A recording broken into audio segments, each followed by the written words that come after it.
Okay, we're going to go ahead and get started. We're going to have an invocation by Jay, and then we'll have the Pledge of Allegiance by Audrey.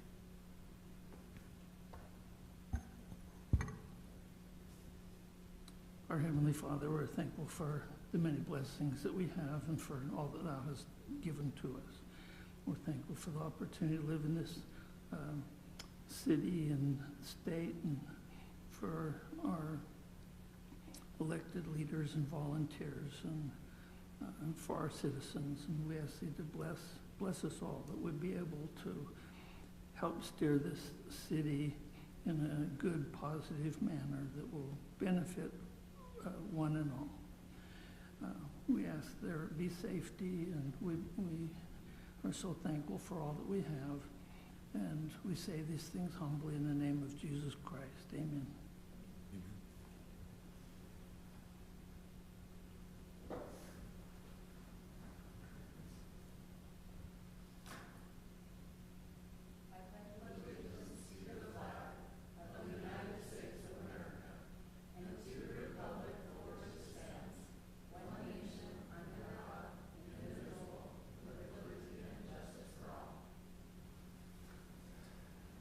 Thank you, Jay and Audrey.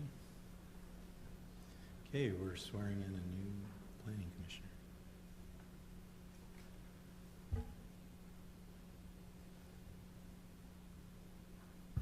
Thank you for letting me be here with you again tonight as we issue another oath of office to Trent Payne. I realize we have already done this as an alternate, I believe, and now we are swearing you in as a planning commission member.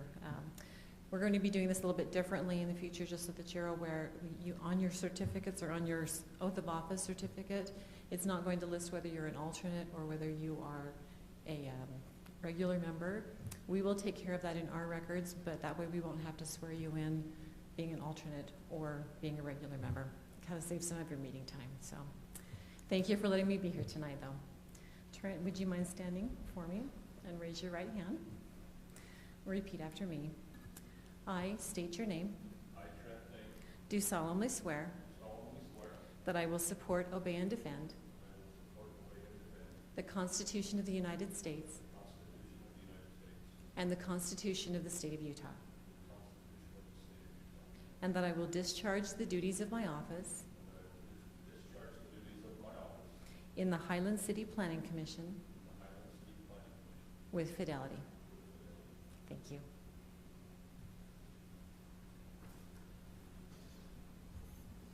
Great, thank you.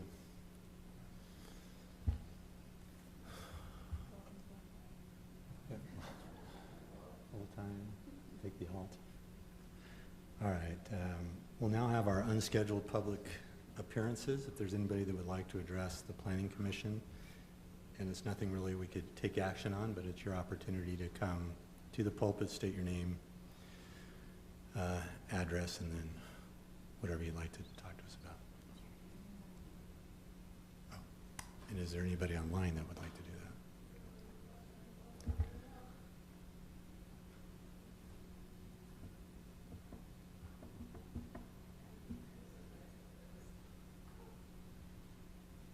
Is that something that's just going to continue, I guess? That'll just continue all the time?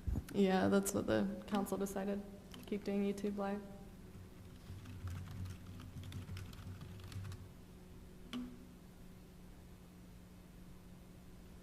There is no one on. Is that a FaceTime thing? Or how are they doing that? So it's through, that's why we have John come. He's recording here, and so he switches it manually back and forth. How are they, do they just are watching, how do they respond to us? Is it through GoToMeeting? Oh, it's through the chat. There's on YouTube Live, there's an option to it's just a chat through. Okay. Uh-huh. Right. It'd be nice to be able to have a screen and see who's online and talking to us. All right. Okay, if we have nobody that wants to address the commission, we'll go ahead and close that public meeting, and we'll turn it over to Commissioner Legal Training.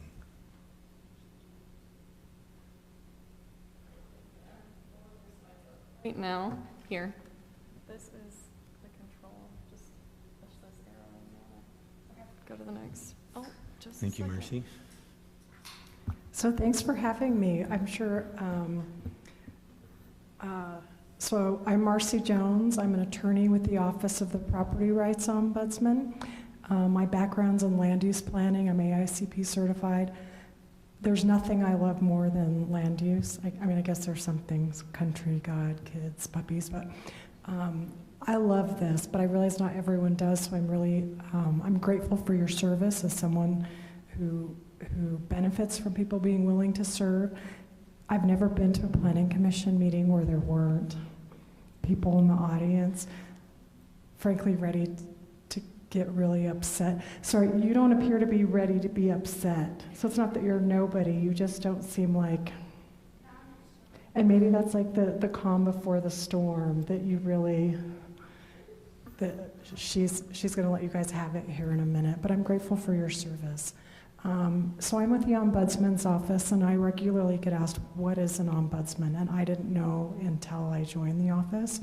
But we're all so unusual that I'm looking at the big screen, and you guys have the small television. That seems cheating. But there's 3 attorneys in the office. We have 1 support staff, and we're neutral officials. We're here to help. And we help anyone and everyone understand, and comply. Wow. It's the most sensitive. Normally you kind of have to it's just really be gentle, I guess. We help anyone and everyone understand and comply with land use laws and resolve property right disputes. And when we say anyone and everyone, I mean anyone and everyone. So we come and do planning commissioner trainings. You can call us if you have questions later. Council members, attorneys, city staff, yes. Can you speak in your mic, Audrey? What are you called if we are looking to get a hold of you? We're the Office of the Property Rights Ombudsman. Okay. It's a mouthful. There's only a couple of different ombudsmans in Utah. There's us, and then there's some ombudsmans that do elderly care watch. So if you Google us, there not very many come up. We're housed within the Department of Commerce. That's another way to find us. But Utah's unique. We're the only state that has an ombudsman office that does all of the things we do. There's a handful of other ombudsman's offices around the nation, but we're really, well, I don't know how to communicate to you though. I'm committed, I'm gonna get it right. If I don't start getting it right, then we'll communicate and we'll do that. But I really do think, I want to show you this. I have the best job in Utah, and it skipped right by it. So tonight's topics, I was asked to speak on how to use general plans. I'm going to have to switch to you. The difference in regulations and exactions and how they're different and how they're the same. Exactions are regulations. And then third things, how to draft code that complies with state law. Those are sort of the 3 topics that I was asked to speak on. So I've prepared slides for that. Jump in with questions if you have questions at any time. I'm really here for whatever questions you want answered. So I'm gonna kind of go through them rather quickly unless you stop me with questions, so you have time to ask exactly what you want. Yes, please. So in one of your earlier slides, it mentioned you resolve conflicts. Mm-hmm. What does that mean? How Really do you great do that? question. Will we cover that? So our office is created by state statute, and we have 3 main areas of responsibility. One of those is we mediate eminent domain disputes.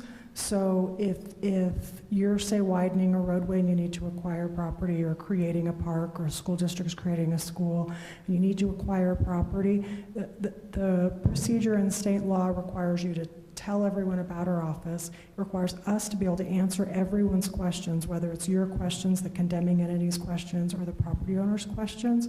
We also can help get a second appraisal, because in Utah, the condemning authority, as long as you're going to use the property for a public purpose, such as a road, a sidewalk, a school, 100% of the time, the courts will give you the property, 100% of the time, not 98%, not 99, 100% of the time. So really what's being contested is usually the value. Once in a while, there's issues like where's the sign going to be replaced, or where could access be, or things like that. But virtually, it's always about the value. So we can get a second appraisal that's credible to the property owner to help bridge that gap, and then we offer also mediate. So we regularly hold mediation. So we resolve those kind of disputes. We also are tasked with writing advisory opinions, and that's basically if there's a land use application that's in, that there's questions about whether or not it complies with state law or local ordinances. Parties can request an advisory opinion from our office, and we'll issue a written legal opinion as to whether the use is legal or not. To my mind, it's a phenomenal service. It's $150. Anyone can request it. I'd say about 10% of the time it's an angry neighbor that requests it because they don't want it to go in, and they question whether the city should have allowed it. And then about 40% of the time it's the city government themselves saying, we want to make sure we're doing this legally, or we are applying our ordinances correctly, because we want to be right by property owners, but we also want to do right by our city. And then about 50% of the time, it's the applicant or the property owner who requests that. So those are the two main ways we resolve disputes. So do you only do disputes with municipalities and private, or do private people have a? Is it only with cities and private owners that you do disputes with? Great question. So if you're talking about eminent domain disputes, it can be with whoever the condemning entity is. So sometimes it's canal companies, or it can be service districts, but it has to have someone acting without authority in the public interest and a private property owner. And then in the other instance, if there's a land use dispute, there needs to be some sort of an active land use application. So a subdivision plat, a variance, a conditional use permit, a building permit, impact fee, things like that. There has to be something that triggers it. And there's actually a list in state statute that says we can issue advisory opinions on these things, and I can show you. You give us a call if you have a question. But it's not uncommon for us to get calls from planning commissioners or planning staff to say, this is what our code says. What does this mean? You know, or it's not uncommon for people to say, this is one part of our code says this, and the other part says this, and it doesn't really address this exactly. How do we do this? So give us a call. I truly love my job. I think it's a phenomenal resource. We know sort of an inch wide and a mile deep of law. That I was in private practice with an incredible real estate group that had people who serve on planning commissions and served as the land use authorities. We go deeper in the law than anyone else ever does, and we love it. Yes?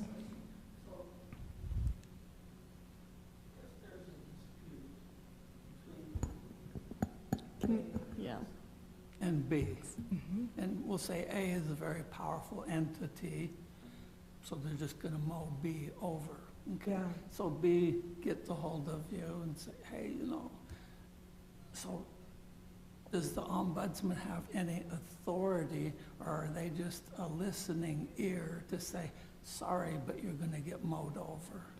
Great question. So our role is to advocate for the law and to educate for the law and to give a forum for the law to have its day and for parties to have its day. So we wouldn't, for instance, pick up the cause of the underdog and fight for them. We wouldn't do that. We can educate both parties. And if you're saying that if the big dog is a government entity, then it's likely if eminent domain or a land use application is involved, then absolutely we can get involved. So one of the things I mentioned we do is we can issue advisory opinions, which are written opinions, basically questions like, was this requirement that I dedicate and improve the roadway in front of my subdivision as part of the application, was that a legal exaction? We can answer that. Or could they legally deny me a building permit application where the roads in front of in front weren't paved yet? We can answer those legal questions. And they're not legally binding, but they do have teeth. They have teeth in that our office is very well respected, so that's part of it. but they also have teeth in that if you take the same issue to court and it's decided on the same reasoning behind ours, then the court can grant attorney's fees to the winning party, because they're basically saying you knew the answer and you're wasting our time. So you're going to pay attorneys on both sides. And the third thing they added recently is that if either party willingly continues to break the law after receiving an advisory opinion, they can be fined a certain amount every day, and it totals about $90,000 a year. So it's an incentive for both parties to listen, and you can disagree with us, absolutely, but really make sure your attorneys looked into it and you're disagreeing, that you're making that choice, that logical choice. And that fine goes both ways. It can be issued against not only the government entity, but also the property owner, if the property owner is the one that's continuing to violate the law. All right, thank you. Does that? Okay, Kelly, we're ready. 18 things Sure, at yeah. once. Oh, so the first thing I was asked to speak about was general plans, and three of the most common questions we get are, what is the purpose and the relationship between the general plan and current zoning in place? Like how do they relate to each other, and legally how do they mesh? And the next one is the general plan legally binding? And the third one is, does the state require a general plan? So we'll answer each of those. So the general plan, it's a guide for community development. It describes the goals and objectives, and it usually includes maps and diagrams. Yours, as I understand, was put together in 2008 after extensive work working with your public to say, what is it that you want? Go ahead and switch. It's required by state code. The authority to zone is given to you from the state, and the state has some requirements around that. And one of those, you have to issue a general plan, and it tells you what it needs to be in it. But it's basically just a guiding document. It's not legally binding. It's just advisory. You can have the option of of including a line in your general plan that says compliance with the general plan is mandatory. I'm not aware of any community that does that now. I know Provo used to, and my understanding is they've rolled it back, and no one has told me that they have theirs. Everyone's is advisory at this point, but it's up to the council to make that decision. Public uses, though, public buildings, public swimming pools, parks, and the like, they do have to comply with the general plan, though. Yours was done in, last I could see, was 2008. It includes language like, we're ready? It's a guiding document. It proposes future visions and growth directions. I encourage you to be familiar with it to know what your community was looking for, but you don't have to follow it unless you're planning a public building. Okay. And I'm going kind of fast, stop me and ask me questions, but. So exactions versus regulations. So regulations are basically anything that you or the city council puts in place, so ordinances and the like. Exactions are a small set of that.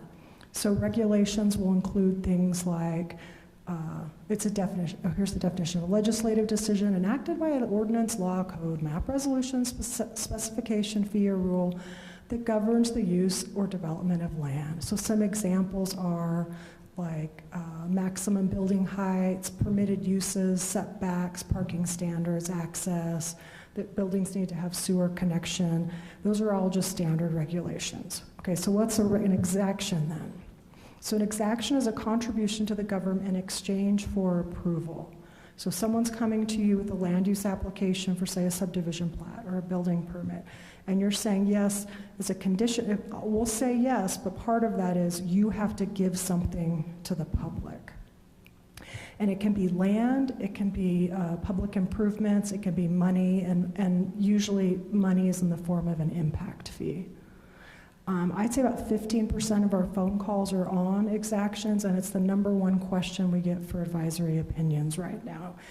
So lots of people have questions. So people talk about what does it mean to have to give something to the public? And as I said, it falls into 4 categories. And the first is the dedication of land itself.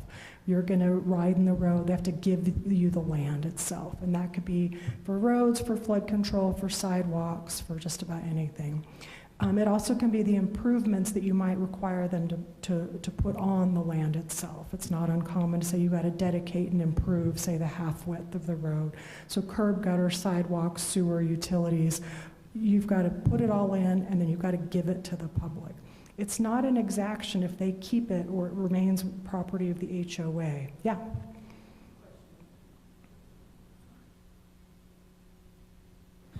So if somebody does that and they gives land to the city for a trail or for a road or whatever, and then they move on, and 10 years later, and the city says, you know what, we really only need a one-lane road, and we don't have money to do the trails. So therefore, can the city sell that land to the adjacent landowner, or does it need to be for the purpose that the city received it? Really great question. So it really depends how you received it. So, for instance, if it's on a subdivision plat, usually it'll say that the areas designated as roadways are designated for the use by the public as public right-of-way, something like that. So you own them, the city owns them, but you don't own them in fee, you own them in defeasible fee. So if you stop using them for that purpose, usually they revert back, and there's a section of state code that talks about what happens, but usually it reverts back to the adjoining property owner. So it's cut in half and it reverts back. And that's based on, because so many roads in our past were roads by use, where two properties owners would actually abut, and there would be a road up the middle. So if you vacated a portion of the road, they would be getting back what had been once was theirs. Okay. What if it was once the developer's and was never theirs? I'm sorry, say that again? So the developer plats it, he puts a tract of land behind their homes for a public trail system. I think that's where you're going. It was never the property owner's stuff, it was the developer's. Yeah. But they later say we don't want it or whatever, would it revert back to the developer? Because it was never theirs to begin with. I would want to see exactly how it had been transferred. So was it transferred to the public for that purpose? Yes. Was it transferred to the HOA for that purpose? You're saying it was transferred to the public for the purpose of a trail. They don't use HOAs here. It was transferred to the city And the city now wants to vacate it? and sell it to the people that it abuts to. I would want to read to me, there's no really great answer. I would want to actually go through and read the exact documents that transferred and I don't know that it would be But that's something we could straightforward. contact you as a planning commission and get answers to that. Yes, Okay. you can call us, and if you have specific scenario and you can give us the documents, we could do some research and see if we had an answer for you. Since there's no land use application, I don't know that we could issue an advisory opinion on it, but absolutely you can give us a call. Okay. And that's the exact sort of thing we think about all day long and talk to each other about. And so you're down a really narrow area of law. There's a lot of gaps and overlaps in land use law, a lot of gaps and overlaps. So lots of times it really depends on, there's certain scenarios where tie goes to so-and-so and tie goes to someone else, and it's a matter of parsing that out. So Yeah. you're a new resource, I think a lot of us just found out, so I think we're trying to use it right now. Yeah. So, but we'll let you go. No, and I think, I mean, I've done some work on this, and I don't know if it was in Highland. Maybe? I've gone down this rabbit hole before, though, Okay. and I'm happy to tell you what I found or to go down new rabbit holes. Okay, thank you. Yep. So the third thing that counts as an exaction is just straight money. Sometimes it'll be, it can be called connection fees, it can be called other things. Sometimes it's the fourth thing, and it's an impact fee. So does Highland have a formal impact fee? Then usually you don't otherwise ask for money. Usually it's just as an impact fee, because it's easier to do it that way. So that's the 4 ways you can ask for a dedication of things to the public. So why do places require exactions? Utah's the fastest growing state in the nation, and someone's got to pay for all of those roads and sewers and everything to accommodate all of them. And often communities want the new growth to pay for itself, so it's not a burden on the community, and it helps offset the cost of them. So that's why communities like to impose them. And are exactions legal? That's the main question we get asked, and it really depends. Sometimes it's yes, and it's legal, and sometimes it's no, it's not legal. Exactions are permitted as long as they don't violate constitutional rights, and I grew up watching Schoolhouse Rock. I loved Schoolhouse Rock, and there's the one that talks about the Constitution. So the Fifth Amendment says, nor shall private property be taken for public use without just compensation. You probably remember that they, I guess, housed the soldiers. They made residents or citizens house soldiers. And they said you can't do that unless you pay them. The Utah Constitution has something similar. It says private property shall not be taken or damaged for public use without just compensation. So it's protecting those rights. So Highland can't come to me and say, Marcy, we're taking your car unless you're going to pay me for my car. Or you can't come to me and say, okay, we're going to take the front 20 feet of your front yard and we're going to use it as a road unless you're going to pay for it. Unless it's connected to a new development. You only can ask for things that are actually solving a problem that's created by the new development. It can't be, much like impact fees, it can't solve regional problems. You can only offset the impact of that development. And the cost of that impact needs to be roughly equivalent to the cost of the exaction. And local governments, you have the burden of showing that rough proportionality is there, and you need to make some sort of individualized determination.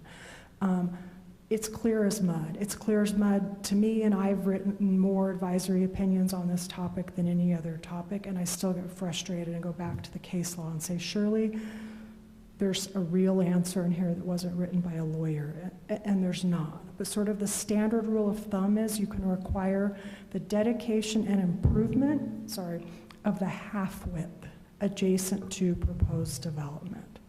It's, so not all lots are created equal. You can see there's 2 lots. The cul-de-sac lot is going to have just a teeny tiny slice of pie of road dedication and sidewalk, whereas the one that's on the corner is going to have quite a bit. Not all lots are created equal, but as long as we stick with that standard rule of thumb, then buyers have transparency and know what they're getting into, and that can be reflected in the price of the lot. This is an example. It's 15 acres south of Thistle, so it's 15 acres adjacent to Highway 89. I don't believe that would be a legal exaction. It's not a local road. You can only require the half width of what's a local road. If you're getting a subdivision of several hundred or a couple hundred homes, or maybe like a Target or something that's larger, the adjacent roadway might be larger than local, and you might be okay to do that there, or like a stoplight with a Target or something might make sense. But a single family home on 15 acres to do part of Highway 89 is no. This is actually in Albuquerque, but there's a vacant lot next to, I think it's Interstate 10, Interstate 5, I should know what this is. You can't require people to do a freeway on-ramp or several lanes of freeway. It's what's local. And that's the same for like sewer. So if the smallest sewer line is 8 inches, then they could be responsible for putting an 8-inch sewer line. If you'd prefer to have 12-inch because it's going to serve the region, you guys need to pay for the upsizing up to 12 inches. Similar with like utility lines. You might say you got to bury your electrical lines. You can't have them bury a regional power line that's serving the region. That's not proportional to what they're developing. Something we run into, though, is the pioneering problem. So you can't require them to dedicate it to the public because you're asking for them to give too much to the public. You're violating their constitutional rights. But you can absolutely require that those things be in place before you would give them an approval. So here's an example. It's a map. You can't see it as well here, but someone wants to put a cabin out in the middle of nowhere. It's a 5-mile road. To get there, you've got in your ordinances, you only can get building permits. We have direct access to a public roadway that meets minimum standards. So there's no roadway out there. You can't require that he dedicate all that roadway and dedicate it to the public. That's more than the half width adjacent to his house. You can require that it be in place before you'll give him a building permit, though. So it's kind of, sometimes it's yeah, you can't do that, but on the other hand, you can. So you can say, I can't force you to give it to us, but I'm not going to give you a building permit till it's in place. Okay, so and the pioneering problem is really, it's a timing and sequencing issue. Okay, third, how to write good ordinances. This is sort of the holy grail. Best practices. You need to follow state land use management act. So it's section 10.9A of the code. Pull it out and look at it. Because your authority, as I mentioned, comes from the state. You need to follow the state guidelines and pay really close attention to the difference between shalls and mays. There are some things in state code that you shall do, and there are some things that you may do, and it's really common that we see codes that violate that. Particularly, I'd say conditional use permits or problem ground. You also want to pay attention to what's legislative and administrative decisions and keep those things really divided. And pay attention. If it's an administrative decision, maybe you don't have a public hearing on it because you don't need a public hearing. That's a rabbit hole we can go down, but I won't go down it now. You want to make sure you're including setbacks including definitions of words. It's really common that you'll have something in mind when you approve it, but you don't limit things in your definition. So for instance, setbacks, we get calls lots of times. Can you put an accessory building, an awning, a driveway in the setback? Well, it depends. What does your code say? Does your code allow that in the setback? Do you want it in the setback? Get it in writing. Things like single-family residential. Does it address short-term versus long-term rentals? Do you care about that? Lots of communities feel a lot of pressure to do it. And one thing I want you to understand, if your code is silent on something, it means it's allowed. So for instance, short-term rentals. If you say, well, short-term rentals is just not a problem, we're not going to worry about it right now. We'll worry. There's enough other things that are on fire. We're going to put these fires out. If you don't define things as short-term rentals, you allow short-term rentals. And if you're allowing something, it may legally continue in perpetuity, even if you later change the law. So if you later say, for instance, short-term rentals is kind of a hot button right now. If you don't have any sort of definition that would say, like single-family residential use is, for 30 days or more, or something like that, is the way I've seen it. People can start renting on a short-term basis, and it's legal, and now they're a legal non-conforming use. So if all of a sudden you say, hey, wait, we want to change this, we want to put some rules in place limiting this, your new rules don't apply to anything that's already started. And that's true of short-term rentals, it's true of dog kennels, it's true of, any use you can think of. Okay. Quick question. Yeah. So we'll say the short-term rental thing, would that apply, and the city decides this is a bad deal. Mm-hmm. So the city was silent, and they say, we need to change that quickly. Mm-hmm.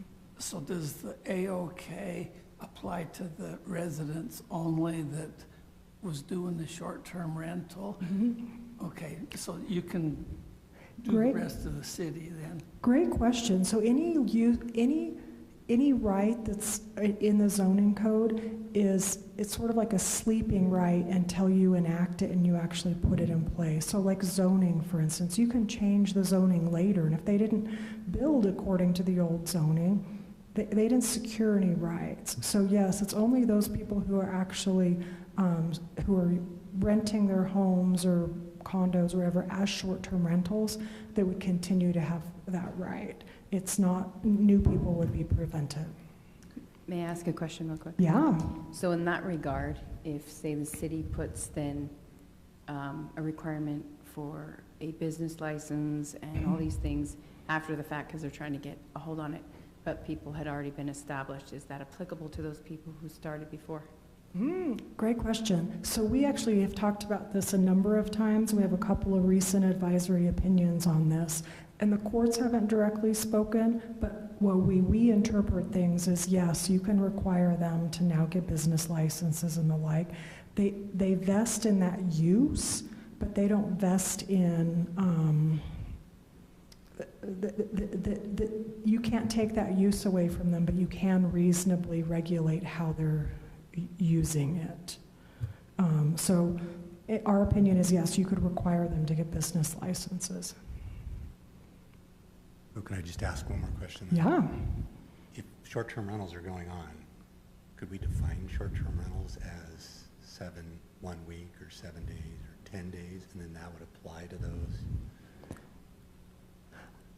that are doing short-term rentals? Because we're still allowing them, we just have now defined them, just like the business license now requires a fee and an application.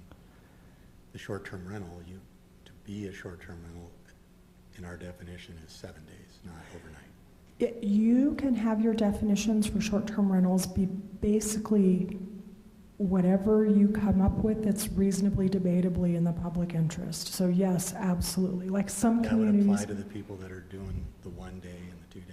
No, it wouldn't. So if they started while your code is silent, silent means it's allowed. And it just, yeah.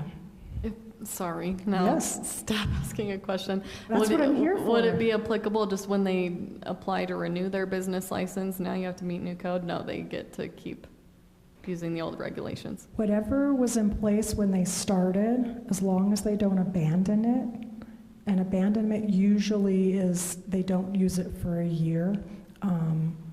It's a very fact-specific inquiry related exactly to the use, but as long as they don't abandon it, they get to continue doing it. The burden is on them to establish, to be able to prove, for instance, I've been renting it this often for this long, for 1 or 2 days since whenever. But if they can establish that and prove that, they get to continue.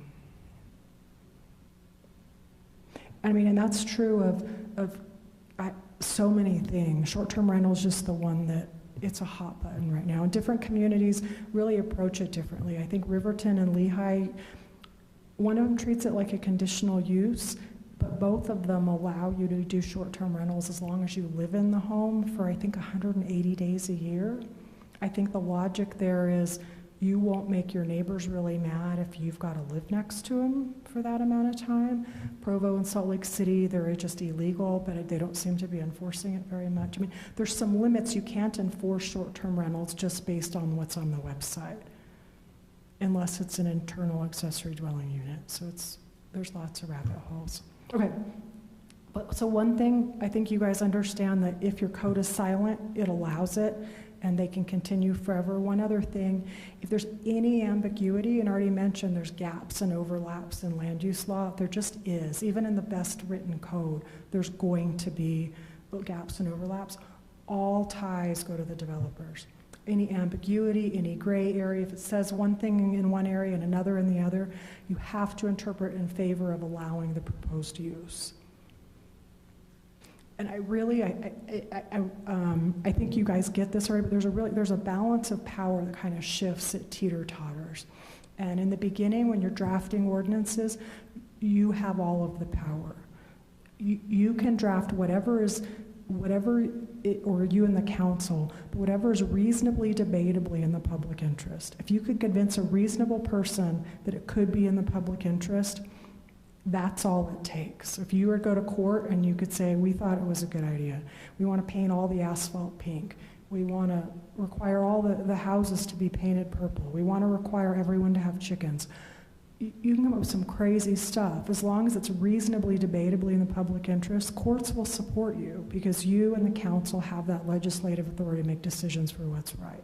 But once you draft your ordinances, the applicant has all the power. It really teeter-totter. So when you're writing the rules, you get to make the rules say, I mean, I don't think you should make asphalt be pink or everyone have chickens, but you really have the power. But once those rules are written, it's really in favor of the developer and allowing their proposed use. You really get one bite at the apple.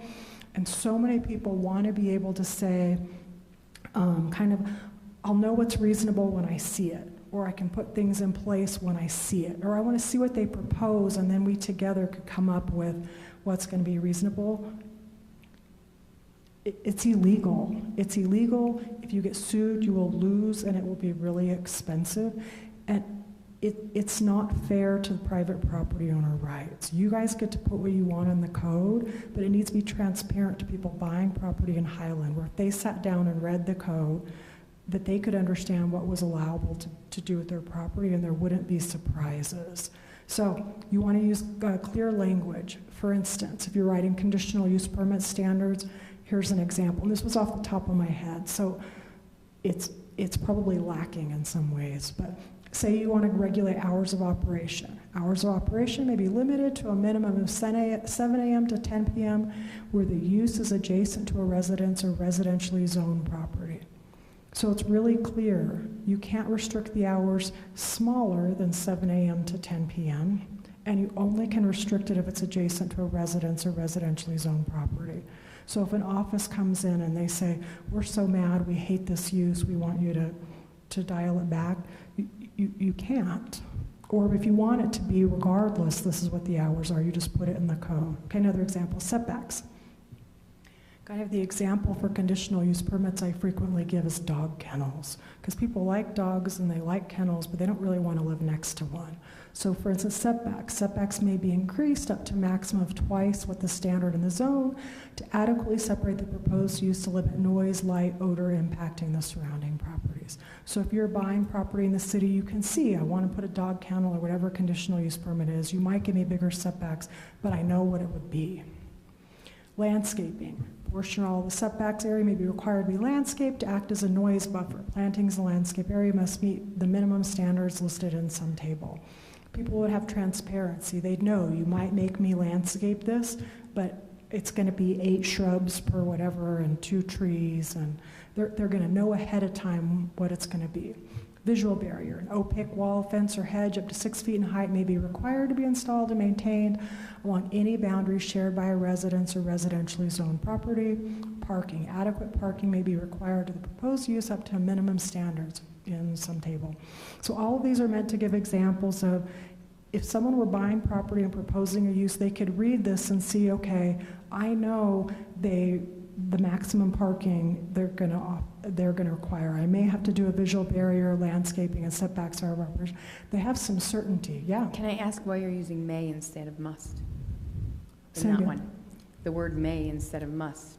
Like adequate parking may be required instead of will be required. Good catch. So Yeah. I like shall better. I was listing it as a conditional use permit standard, so things that you could suggest as conditions. So if you aren't worried about parking, like for a dog kennel, how worried are you about parking? But the maximum you could impose is whatever was already established in your parking table. But if you weren't concerned about it, then you wouldn't need to. That's kind of the maximum. Quick question. Yeah. Okay, just using the 6-foot wall thing that you had there. Now, that's probably just a figure that just got put there, not state law, right? There's no state law. State law doesn't require, state code for LUDMA doesn't address fences at all. Okay. The building code does in some cases. So like fences above a certain height need to have different footings and different permits often. Okay, so I guess my question would be, like in our city, it says 6 feet. But let's say they increase the roadway from 2 lanes to I-15 Yeah. because I designed the sound walls. So they put in 20-foot sound walls up. Mm-hmm. So where that's an exception to what the city has, can the city say, well, we think there's a sound problem, so we're going to allow 20-foot walls along a certain corridor, Yeah. even though 6 foot is what we say is the normal standard? Absolutely you can. And so you might say, for instance, on Timpanogos Highway between X and X, that if development occurs, they'll need to install a 20-foot sound barrier. But in Utah, doesn't state trump anything the city's doing? If it's state law, if it's state land, they don't have to listen to what the city codes are. I mean, they tend to, but they don't have to. Isn't that right? Correct. State uses don't need to follow locals' ordering And if it's a ordinances. federal thing, and the city says only a 6-foot wall on the freeway, no, we're gonna put a 20-footer here. They don't care. So often the roads that are big enough to need sound walls are UDOT walls, and UDOT has special formulas, and they go out with their listening devices, and their statutes or their internal regulations, I'm not sure where it is, they talk about if it's certain decibels, then they're required, they self-impose that they're required to install sound barriers, and if you don't meet those decibel levels, they don't. So that's, I mean, realistically, that's probably the case. If you have a busy enough road that's going to need sound barriers, UDOT's probably putting it in. But if you want your ordinances to say, we want these sound barriers, you can require it. If they're being dedicated to the public, you want to make sure it meets that exaction test. But you can, yeah. So here's just another example of using clear language. Here's a single-family residential permitted use as accessory buildings. You want to make sure it includes, are the accessory buildings accessory to the main use, or would you allow accessory buildings out there by themselves? We run into that more often than you might imagine, particularly where people want to like run landscaping companies and they want to park a bunch of trucks there. Also a dance studio. If you're going to include, like this is better language, for church, you want a church, synagogue, or similar building used for regular religious worship. In looking for examples, I also saw things like community buildings. Well, wow, what do you mean community buildings? Is that like wedding reception places? Is it only public buildings? Is it bowling alleys? Is it restaurants? I mean, community buildings. You want to make sure it's really clear. Another example I saw is golf courses, excluding miniature golf. Well, what about like the driving range? You want to be really clear, because if it's not clear, they get to do it. Or like home occupations, that was listed as an allowed use in single-family residential. Make sure you're defining home occupations. Can they, I mean, because if you're not, they can do just about anything, right? Temporary buildings or use incidental construction work. Such buildings shall be removed upon the completion or abandonment of the construction work. I'd like to see in there some sort of a deadline, you know, within 6 months after it ends, or a year after the last building permit or something. Just anytime there's any question at all, you want to make sure it gets in there. Yes? Just a quick question, with COVID turning everyone into internal businesses in your home, maybe this is an ethics question, right do we have to limit many of the businesses people do, or is that a conditional use? Would they have to come to a conditional use when they're using their own home? Really great question. It really depends what's in your code, and I've seen it both ways. I've seen it where you need conditional use permits for a home occupation. I've seen, I'm in favor of just, if it's permitted, figure out what it's needed and make it permitted. So like if you have a dog kennel, for instance, a conditional use, don't make it a conditional use. Make it a permitted use, but say you have a maximum of 50 dogs per acre. I have no idea what the real numbers would be. You've got to be set back 75 feet. You've got to include buffers. You've got to keep the noise down. Put it in your permitted use. So it's the same thing for home occupations. Look around and see what everyone else is doing. And if I were drafting code, and there's other ways to do it, but list them as permitted uses and list those requirements. You know, you can do office jobs, you can do hair, you can do counseling, you can do, you know, anything that doesn't detract from the single-family nature of the neighborhood. Anything that doesn't require, you know, like even like preschools that might have a lot of traffic sort of twice a day for 10 minutes, but just include it in your ordinances. And it's a political decision. Do we just allow it? Do we have conditional use permits? Do we want to be in everyone's business? Do we not want to be in everyone's business? Okay. Here's another one that's not clear, and I pulled this from another community in Utah County. They have conditional use permit standards, mitigate undesirable vehicle or pedestrian traffic patterns or volume. How do you measure that? How do you enforce that? I mean, mitigate undesirable, but mitigate material degradation of the level of service of any street. So if it's an A and it goes down to B, but C is the minimum standards, are you allowed to require them to widen the roadway? Do you deny the use? It just doesn't give you the direction you need to know whether to approve it, and it doesn't give someone buying property who wants to do the use any sort of clarity on what would be required and what would be allowed.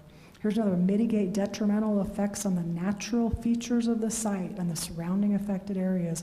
If credible evidence of such detrimental effect is present, included but not limited to rivers, creeks, lakes, ponds, reservoirs, wetlands, drainage ways, groundwater, protected slopes. I just can't imagine enforcing that. This is great, protect your natural resources. I'm not saying don't do it. I'm just saying this belongs in the preamble section and give specific standards. You need setbacks from streams. You need to meet whatever standards are to not be draining into them. Have slope protection where if it's a slope of a certain amount you can't build or the like. It's just too general to enforce. Here's one more. Mitigate unsustainable effects on the economy of the surrounding area or county generally if credible evidence of such negative effects is present. How do you measure credible evidence, and how do you measure unsustainable effects? If you're getting a company that's going to have 1,000 employees, but they might put a little guy out of business, is that unsustainable or is that advantageous? Or if you're going to do something that creates a bunch of jobs, but there aren't homes for the workers, is that unsustainable? It just isn't measurable. It doesn't give you the tools you need. Okay, we're going to just go on. That was another bad one. Okay, so questions. I've been here for longer than what I was invited for, so I can just quietly disappear into the night. I can answer all the questions. This is kind of a Jeopardy board we put up to give you questions or ideas. I notice I put the wrong one up there. I can't actually answer questions on annexation. I did a presentation with Wolf Summercorn, and he's the annexation guru. I could try, but I won't know. You got a question? Yeah, just a question. Back earlier, you talked about fees that we can charge. If we charge for a sewer fee, are we required to account for that money and it can only be spent for that type of thing? Or once it gets into the city's budget, even though we assessed it for one thing, can we spend it for something else? Your look makes me wonder if I asked the right question. No, it's a really great question. I feel like it's one I should know off the top of my head, but I'm circling. Like impact fees, yes, have to be used. They have to be used towards what's identified, and they can't be towards improvements. And I know things like review fees need to be reasonable to what's reviewed. I'm not aware of anything that would require you to say, okay, this is a sewer hookup fee. It can only go to the sewer, whatever, and it can't go in just to the general fund. I'd be happy to research that and get back to you, but If it's in specified. 3.5 years, I've never heard that. Yeah. If it's specified in like utility and the community's been told this is for road improvement or this is for whatever, and say it's needed in another area, that's not allowed to be switched over, correct? I'm a land use attorney, not an accountant, so I don't Okay. know. I just If you didn't know collect it as an legally. impact fee for that, it's got to be used towards, like if you collect a parks impact fee, you've got to spend it on parks, and it's got to be, it can't be on, like, it's got to be system improvements, not like ongoing maintenance. I just don't know if it's a sewer hookup or, Yeah. Okay. I think it's an accounting question, not a land use question. I've never had that question asked before, but I can look it up. If I come up with anything, I'm going to email Kelly. Thank you. I guess why I asked related to land is if I wanted to build something, I couldn't build it unless I paid the assessment fee, and I'm using the wrong words, the whatever the fees there that go with that. That's where that was coming from, because it is tied to property. Kind of, I guess. It is. So, I mean, so I'm wondering in my head, like, if you pay a sewer connection fee, they need to connect you to the sewer. But I don't think like they need to refund you. If you pay $2,000 and and it costs them $500 less than that, they don't refund you the $500. I think It's a we're fee. digging too deep here. Yeah, Go ahead. sorry, we're outside of my inch. That's fine, thank you. Yeah, I do have a question for you. Yeah, So you talked about the scale, right? yeah. Once we write the code, we have all the power. Once it's written, they have the power. Mhm. But that's also when they come into us and extractions can happen, right? Where they come in and want to change some of those, maybe go to a 7-foot wall instead of a 6-foot wall. Mhm. As long as that's in like a rezone or we're negotiating, those rules can be bent or moved or changed just for that property legislatively. So if you're making a legislative Extracting decision. like a park or we're extracting a trail system. Great question. So the courts haven't given us a direct answer, which I know is such a lawyer answer, but they've spoken enough around it to believe that you can't exact things illegally even if it's a rezoning. So if you couldn't get away with it at the subdivision at the administrative level, you shouldn't be asking for it at the rezoning. You'll probably get away with it, but you're probably also violating their constitutional rights. Does that make sense? So if I asked, if a developer wants higher density, but it's zoned for lower density, Mm-hmm. I can tell them we need affordable housing from them before we do that? I can say, yeah, I'll do that for you, but we need an affordable housing aspect, even though it's not required. But for you, it's required, and you'll get your higher density. It'd be safer legally if your code said you can get a 10% density bonus if you give us 5% moderate income housing. It'd be much, much, much safer that way. Safe. If you're saying, look, you're medium density residential, I could probably be persuaded to give you high density residential if the proposal came to us with 10% moderate income housing.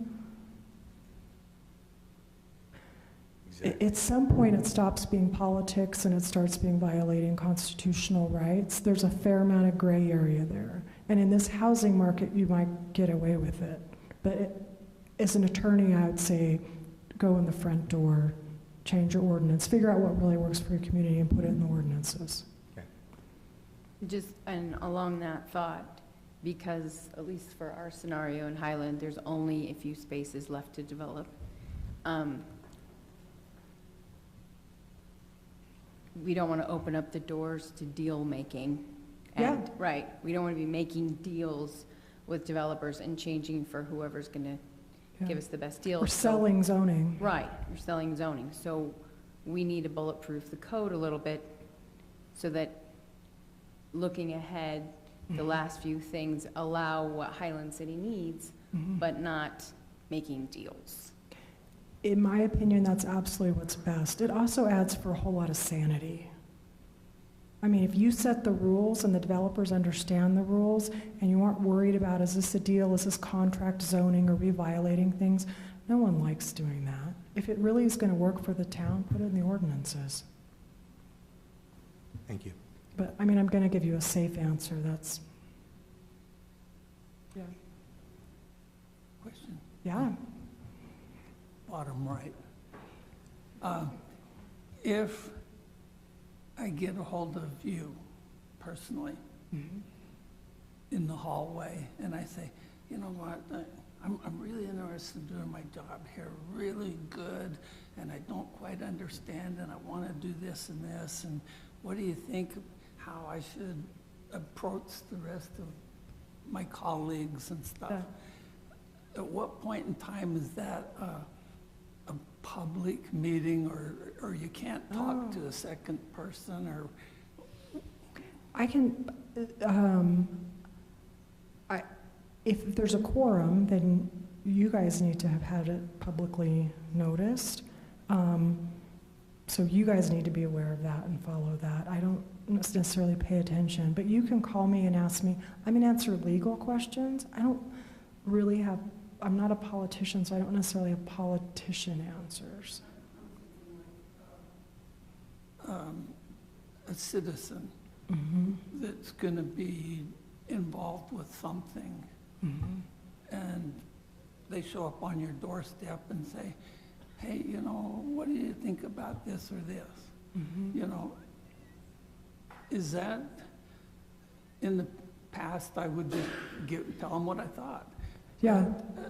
At what point in time do you need to say, okay, we'll talk about it, or you need to bring it up at city, so I'm not going to talk to you because that should be a public. So you're not asking meeting. for me as an attorney, when does Marcy, the attorney, have to say, whoa? You're asking, when do planning commissioners need to tell the public, kind of, you've had all the access you can, Yeah. and you yeah, need to approach it through the front door? yeah. I'm thinking, are there laws about this, or are there laws about this?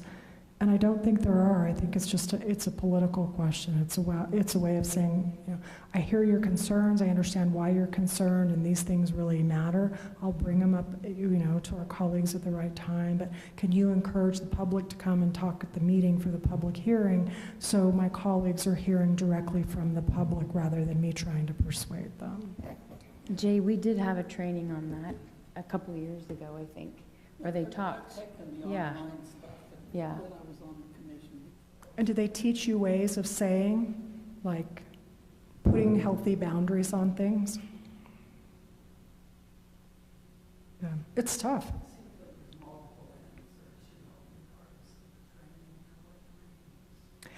I'm not aware of a legal answer that says you can't spend over a certain amount of time talking to someone. Yeah. Well, thanks for having me. It was a pleasure. I always love talking about land use, and congratulations on your new swearing in, and thank you all again for your service. Feel free to give us a call. Thank you, Marcy.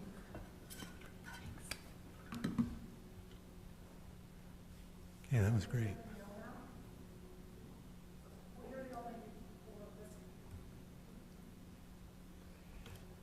All right, we'll go to item number 4, consent item.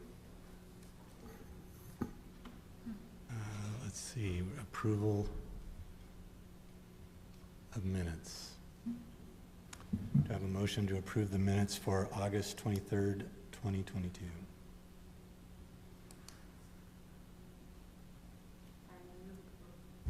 I move to approve the minutes for the meeting of August 23rd, 2022. Do I have a second?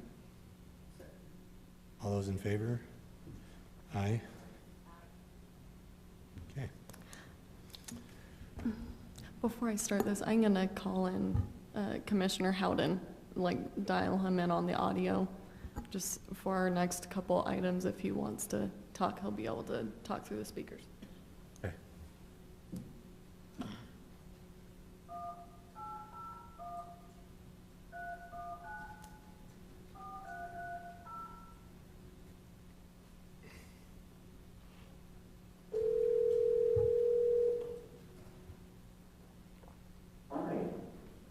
Hi, Chris, or Commissioner Howden, how are you doing?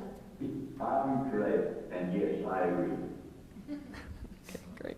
Thank you. All right, welcome, Chris. Okay, public hearing ordinance text amendment, fence near golf courses. Kelly, you want to present that? Yes, thank you, Commissioner Abbott and the rest of the planning commissioners. Just to give you a little bit of background, the council has heard a bit of this application, or has heard from the applicant on August 2nd, 2022. The applicant came during unscheduled public appearances and gave a narrative of what he was wanting as far as a code change goes, and the city council discussed it a little bit and just directed the applicant to work with staff as the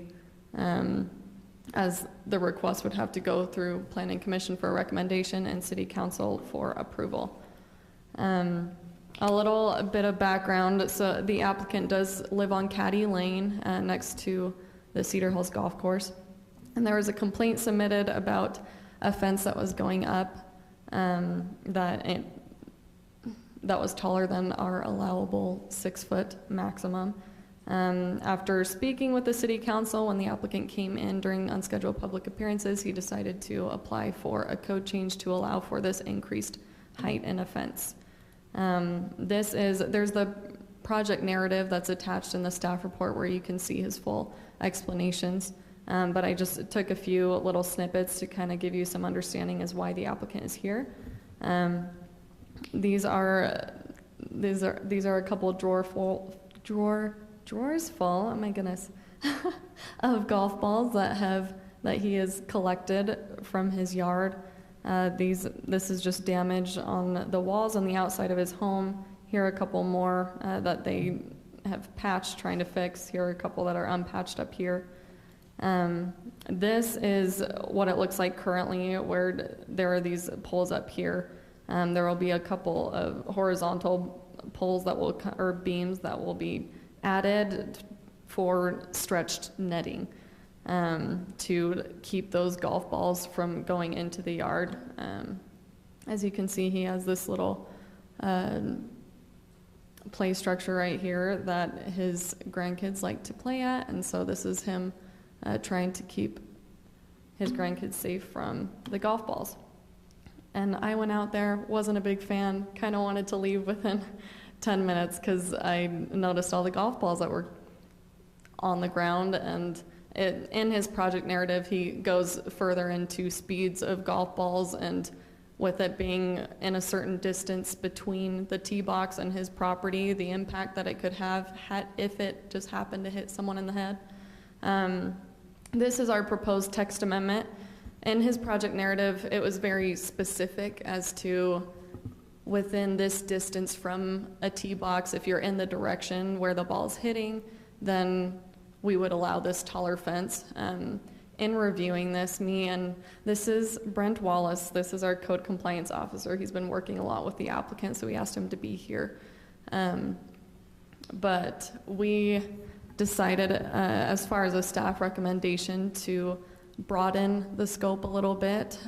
We kept coming up with different situations as far as not necessarily from tee box, but in certain locations if they're trying to, Brent knows a lot more about golf than I do, but we just came up with a bunch of different scenarios as to why properties a little further out could want a fence for protection. And we kind of recognize that these aren't typically very aesthetically pleasing, and someone wouldn't necessarily want to spend the money to put one of these up unless it was a real issue or a safety issue for their property. And so as far as the proposed text amendment, in our fence code in section 3612, we have specific lot considerations where we go into detail as far as fences along trails or fences on corner lots, and we outline the specific requirements. And so the proposal is to add a specific lot consideration for lots with side or rear property lines adjacent to a golf course facility. And so we do need to keep in mind this would be applicable to properties that are along Alpine Country Club. I personally haven't heard complaints from them. I don't know if they manage it, if the country club manages it differently, but I know that there have been complaints in the past along Caddy Lane. And so the idea is that the fence may be a maximum of 15 feet in height. As far as material regulations go, we would require that the fence is limited to open style netting with black support posts or beams no closer than 5 feet apart. Posts is meant to be running up and down, and we just use the term beams for those support posts that are running horizontal. Purpose being, when you're using netting specifically, you want to have it stretched out enough that it's actually going to bounce back rather than just falling onto the ground.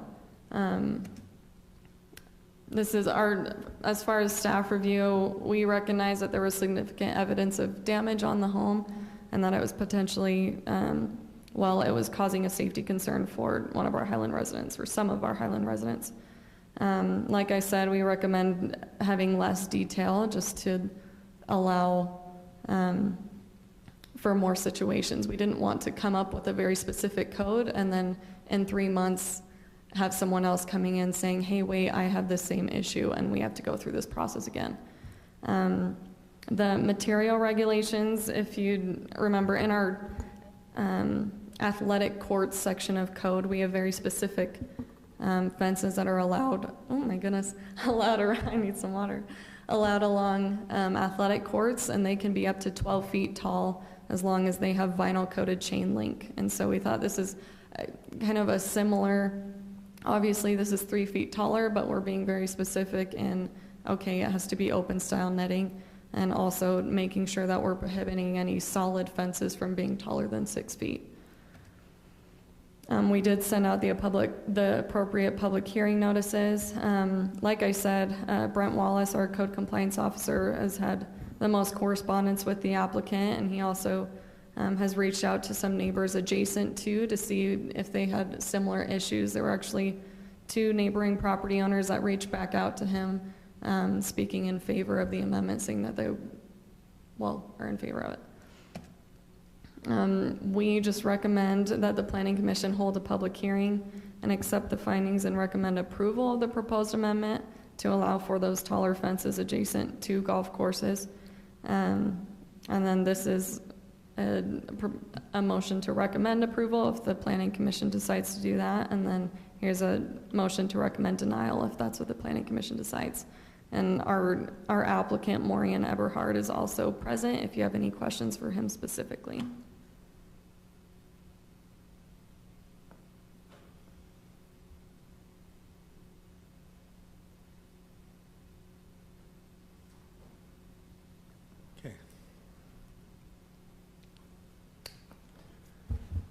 We'll go ahead and open up, right, we do a public hearing. Sorry, it's been a little bit. We'll go ahead and open up for a public hearing, knowing that the applicant will probably come up anyways to talk to us. So if you want to wait till then, that'd be fine as well. But if you want to speak now, you can. Would you like to speak? Yeah, go ahead, come on up. Just state your name and address. Maureen Eberhard, 4594 Caddy Lane, here in Highland. So, to Kelly's point, nobody wants to put up the golf netting. Where, for me, situated, it blends right in with the big, large trees, but I've been living there since 2016, and the golf balls come in my backyard at such a speed. It's not safe. Not even to sit on my patio. So when I take my dogs out, I have an umbrella if someone's teeing off, just to hold it in case I get hit by the ball. Just recently, a woman was struck in the forehead on the trail. I think it was on the 10th hole, and split her head wide open, and she had to be rushed off, and it's not good. So it is dangerous. I've actually golfed on that course for the first time this month. And my home it's really close. It's 86 yards from the first tee box and 160 from the white markers. So, I've lived in LA for 30 years, and there was a young girl who was struck in the head with a hockey puck, and came out of the court, off the thing about 100 miles an hour, deflected, hit her in the head, and killed her. And so I look at my home, the side, and some of these golf balls go all the way through the stucco. So, and I've got a 2-year-old and a 4-year-old, and it would just kill me if something happened to them in my backyard. So we built this playground for them, and I won't let them play on it. It's just not safe. So I'm looking for the exception, just as a physical safety. I'm not asking anybody to pay for it, I'm bearing all the costs myself. And I have a contractor who is waiting to finish my job. So it's like one of the last things. So I'd appreciate approval. And if there's any questions, you want to ask about it, I'm more than happy to answer what I can. I think as we get in discussions, we might ask you to come back up. Sure. If you want to sit on the front row there, that'll be good. Okay, anybody else like to address us? Just here hanging out. Well, not a question, just a comment. Well, wait, let me finish the sorry. public hearing. So with that, we'll close the public hearing, and we'll open it up for discussion. That's it. No, just a comment. I'm not a big-time golfer, but I'm astonished by the way some of these golf courses are designed with these kinds of lots. Been to Sleepy Ridge. That's any homeowner along Sleepy Ridge takes their life in their hands, and I've seen that there as well. So I'm very sympathetic to what he's saying and understand why you would do it. You can't use your backyard. It's dangerous.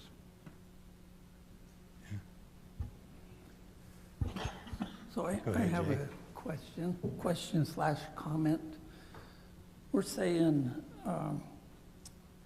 must be black vinyl coated chain link or that's what it's written here. That's existing code for athletic courts. Oh, it doesn't That's just a relate sports to court. this. No, it was just meant to be a comment of this is similar to the regulation that we already have for sport court specifically. But yeah, it was just meant to be an existing code comparison.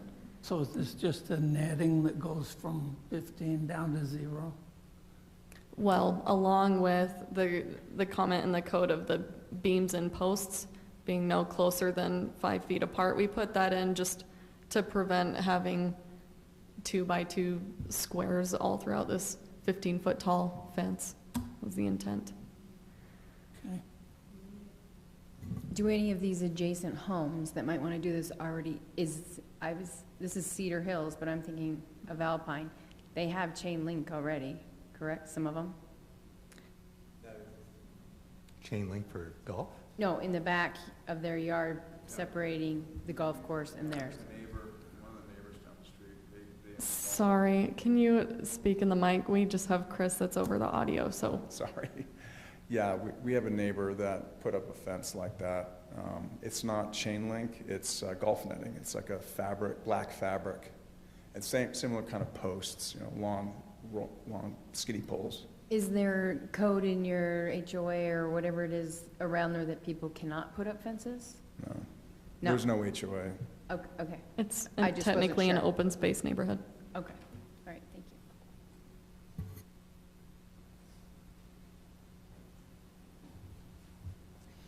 Any comments? So I had a question. Why are we changing code and not just doing an exception to take care of his needs? 'Cause we kind of talked about, what about the next one and then the next one? As we find new materials or new options, why are we choosing to do it this way? Can I've got a similar question. okay. So, I put in a lot of golf courses, and we charge a lot for your kind of a lot. It's gonna get hit by balls and everything. But we've never referred to, I don't know that fencing, because it's or a netting, because it's a safety issue, is really a regulated, like, I don't think because she just talked about being clear in our ordinances. When you say fence, I think of a fence. That's safety netting for a golf course, which is a specific thing, like what Thane's saying. What I would do is I don't know that I would put it in the fence code, because the sports court, that's an actual fence, because it's chain link fencing on poles that matches other fencing. This is safety netting. It's not a fence. It's to catch balls so they don't kill your kid and hit your house. And it's, as far as I know, it's allowed on any golf course, because you can't regulate.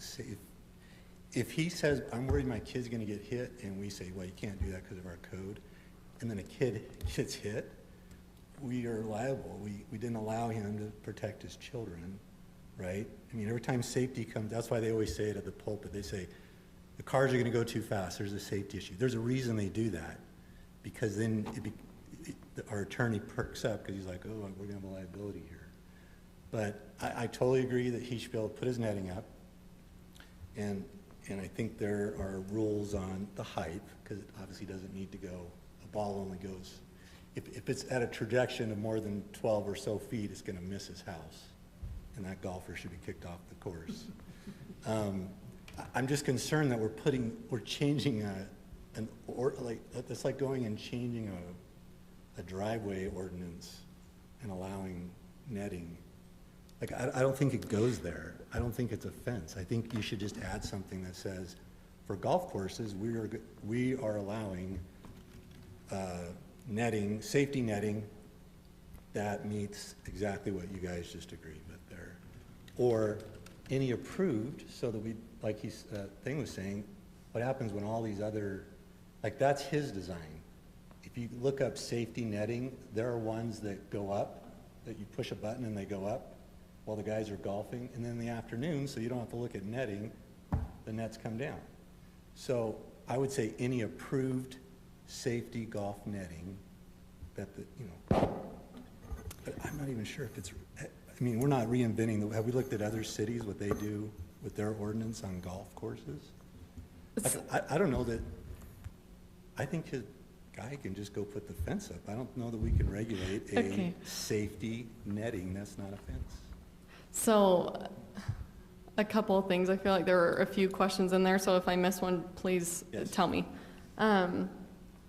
Okay. As far as process goes, actually, switching gears.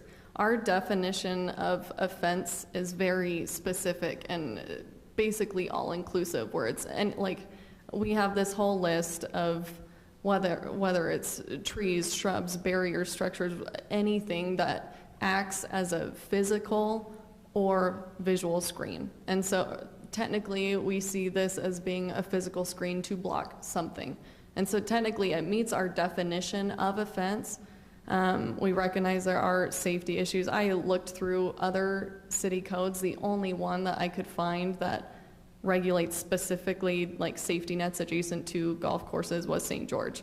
And we kind of copied theirs a little bit. Well, which if you feel that way, it would be really good to put it in code to make it very obvious that this is it's an allowed use to have a fence taller than 6 feet tall.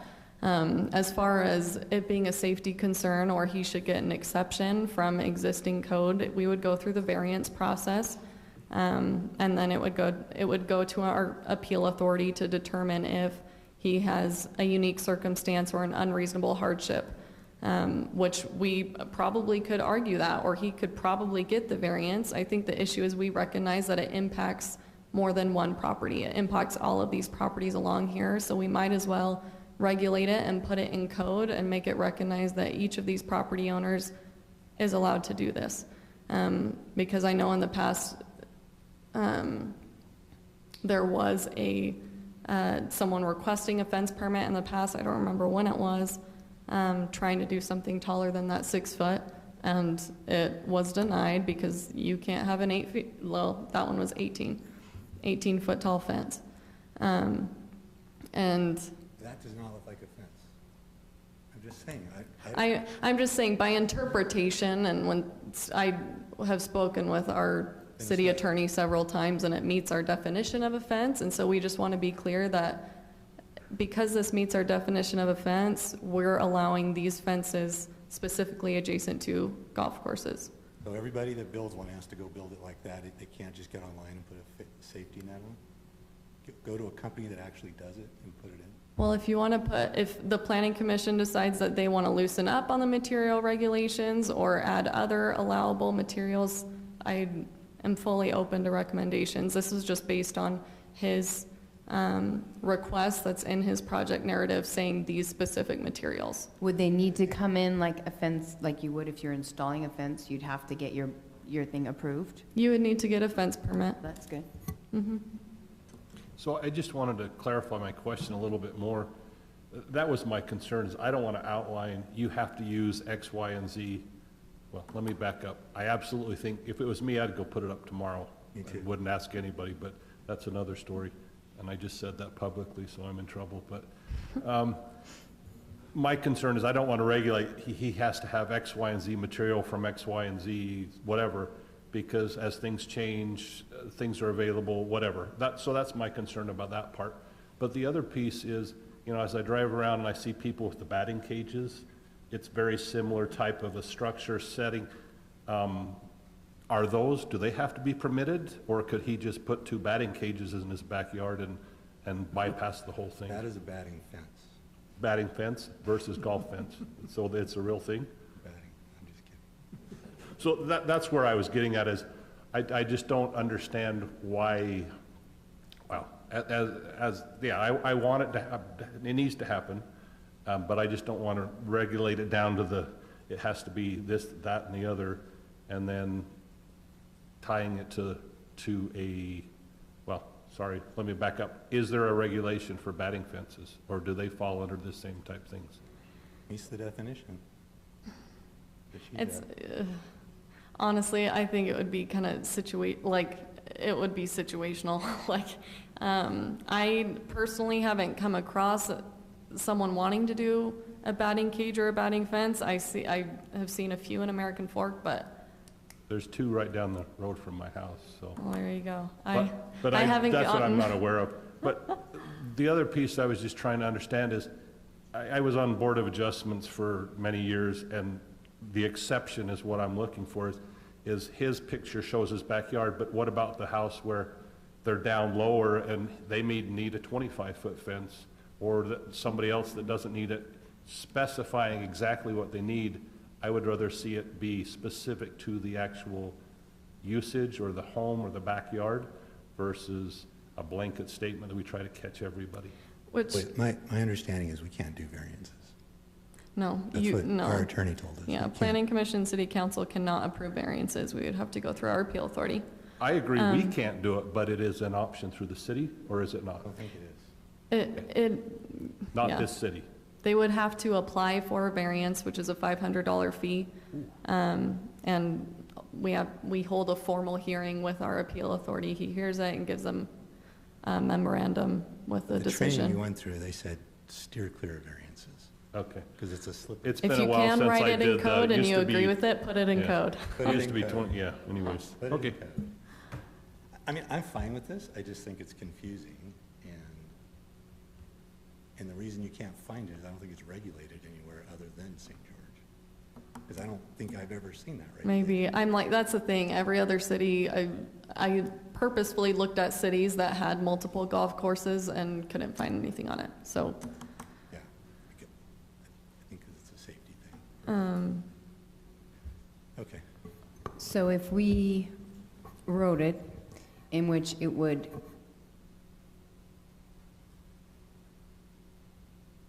allow for various netting material, we require that it's netted and not specify, I don't know if we did it by plot size, how many, the distance from here to here, depending, it'd be too crazy if we wrote that in.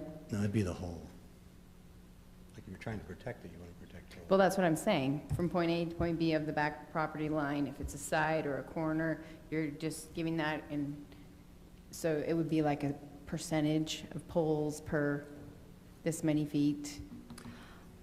Do you want to- If I can comment, the way it's written right now, it's parallel to, or you back to a green or something, and that makes it so that it leaves it flexible enough that anybody on a golf course that might have balls flying into their yard, without being specific for addresses and distances and percentages, when they come in for this and apply for this, are you on a golf course or aren't you? Are you parallel to a fairway or aren't you? Are you, behind a green? So this is going to only apply to, in the whole city, six lots. Now, the ones that are on the Alpine Country Club, that might be a whole different matter, and they've worked that out with the country club. But we're talking about a total of 6 lots might do this.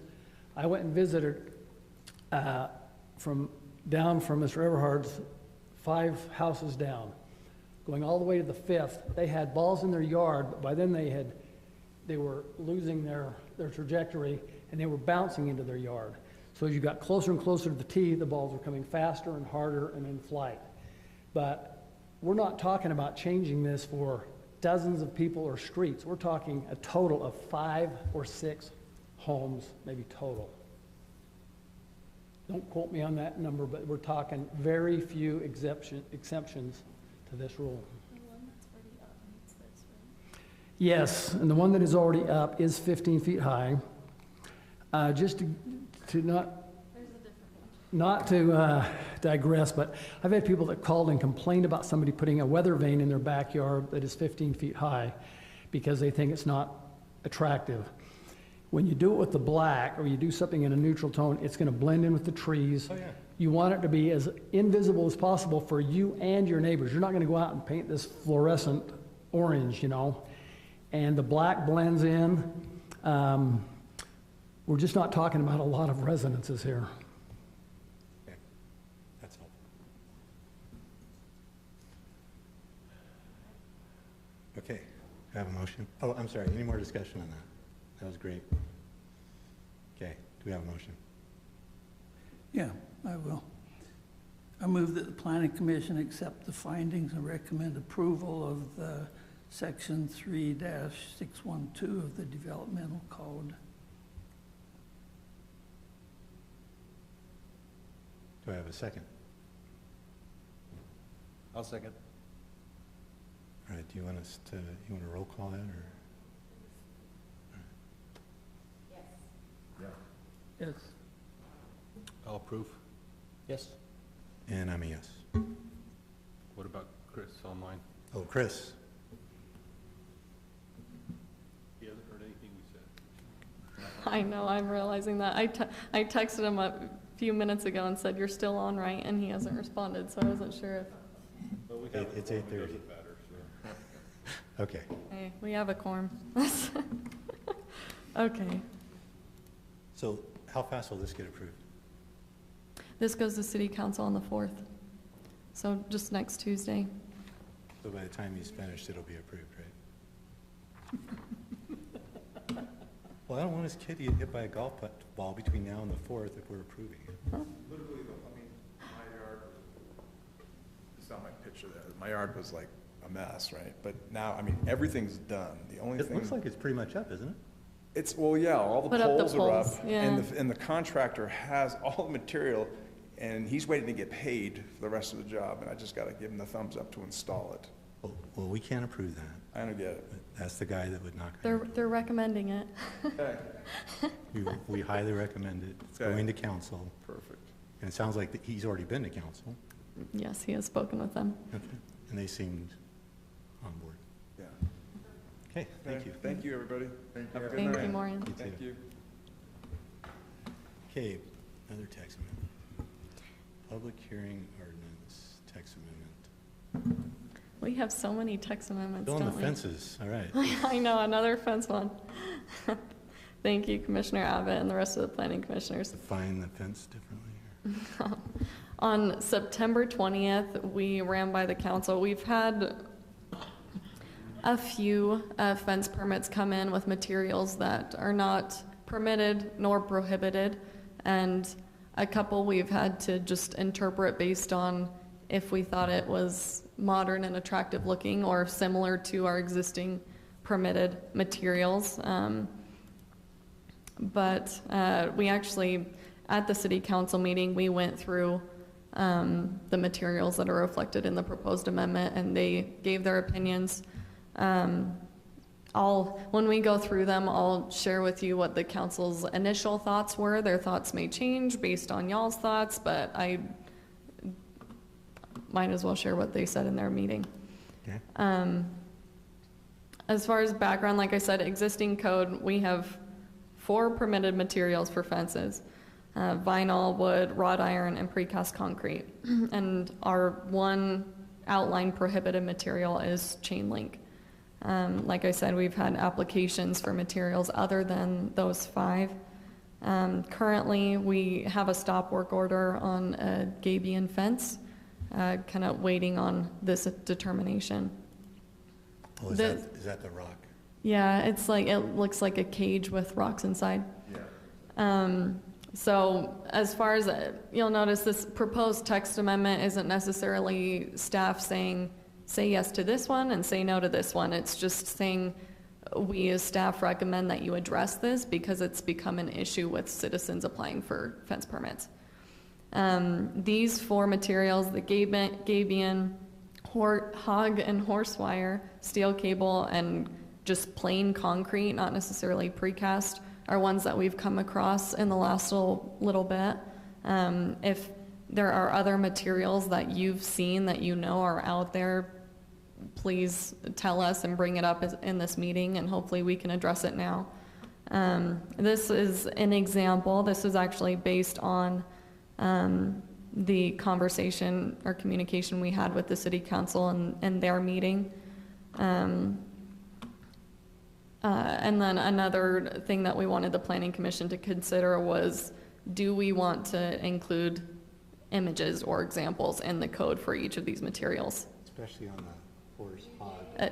Fair. The hog horse thing, there needs to be a. It's complicated, I know, honestly. Just to help you understand the difference between hog and horse wire, I've heard people use them interchangeably. Technically, hog wire is the 2x2, like the actual squares. Horse wire are rectangles, where lengthwise they're longer up and down.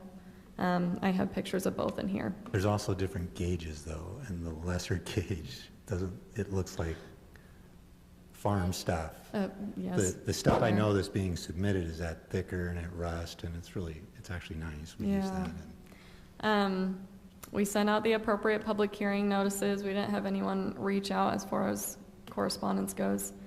Like I said, we as staff recommend that the Planning Commission first hold a public hearing and then determine which fence materials to permit or not permit, and then recommend an amendment to the City Council. Notice in this motion, it's kind of complicated, but just noting that when you make a motion, to make very clear which materials, like list the materials that you think should be permitted, and also list the materials that you think should be prohibited. Can we use the verbiage that you already used? That you said kind of council looked at? And Yes, and that you would just, you can show it back to us. we'll refer back to it, and you can just list the way it's on there. We could also say add example photos. So Yes, make it clear. Which, I mean, if you liked the photos that are in the staff report, we can use those. Or honestly, I'd be open to, if like after the meeting you're looking them up and think you want to recommend some other photos, I can include those as possible photos for the council to look at. Honestly, either way works for me. Dang it. I thought I put the photos in here, but I didn't. I'm gonna pull up the packet real quick just so I can show them up here. Just if you wanted to go through them individually, and kind of discuss. Yeah, if you could show that, because there's one, if you guys look at the report, that hog horse fencing, it's nice, but not when it's just on a pole. See where it's just on a pole? Yeah. But see where it's encased in either metal or wood? Yeah, I did one. Then it's a little nicer. But when you do it like that looks like a... What did I do? Are those labeled differently? What's that? Are those labeled differently? Yeah, so that, I would say if you're using the hog, we probably should do our public hearing. They're looking at these. Okay, yes, that would be great if we could do that first. Let's do that first. Hang on. Sorry, I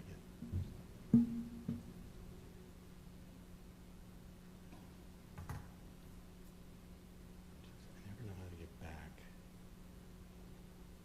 There we go. Okay. Why am I in January? I hate that this is one happening on my list. Trying to get back to that. You know how you click on it, it takes you in it? All right.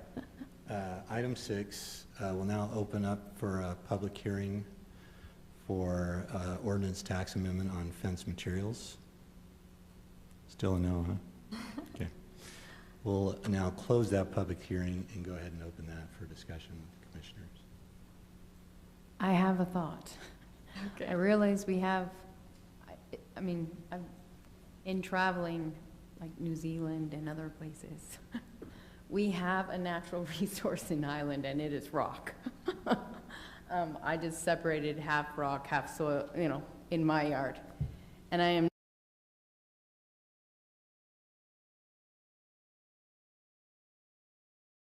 different places in Highland, which probably was built before we had regulation on fences.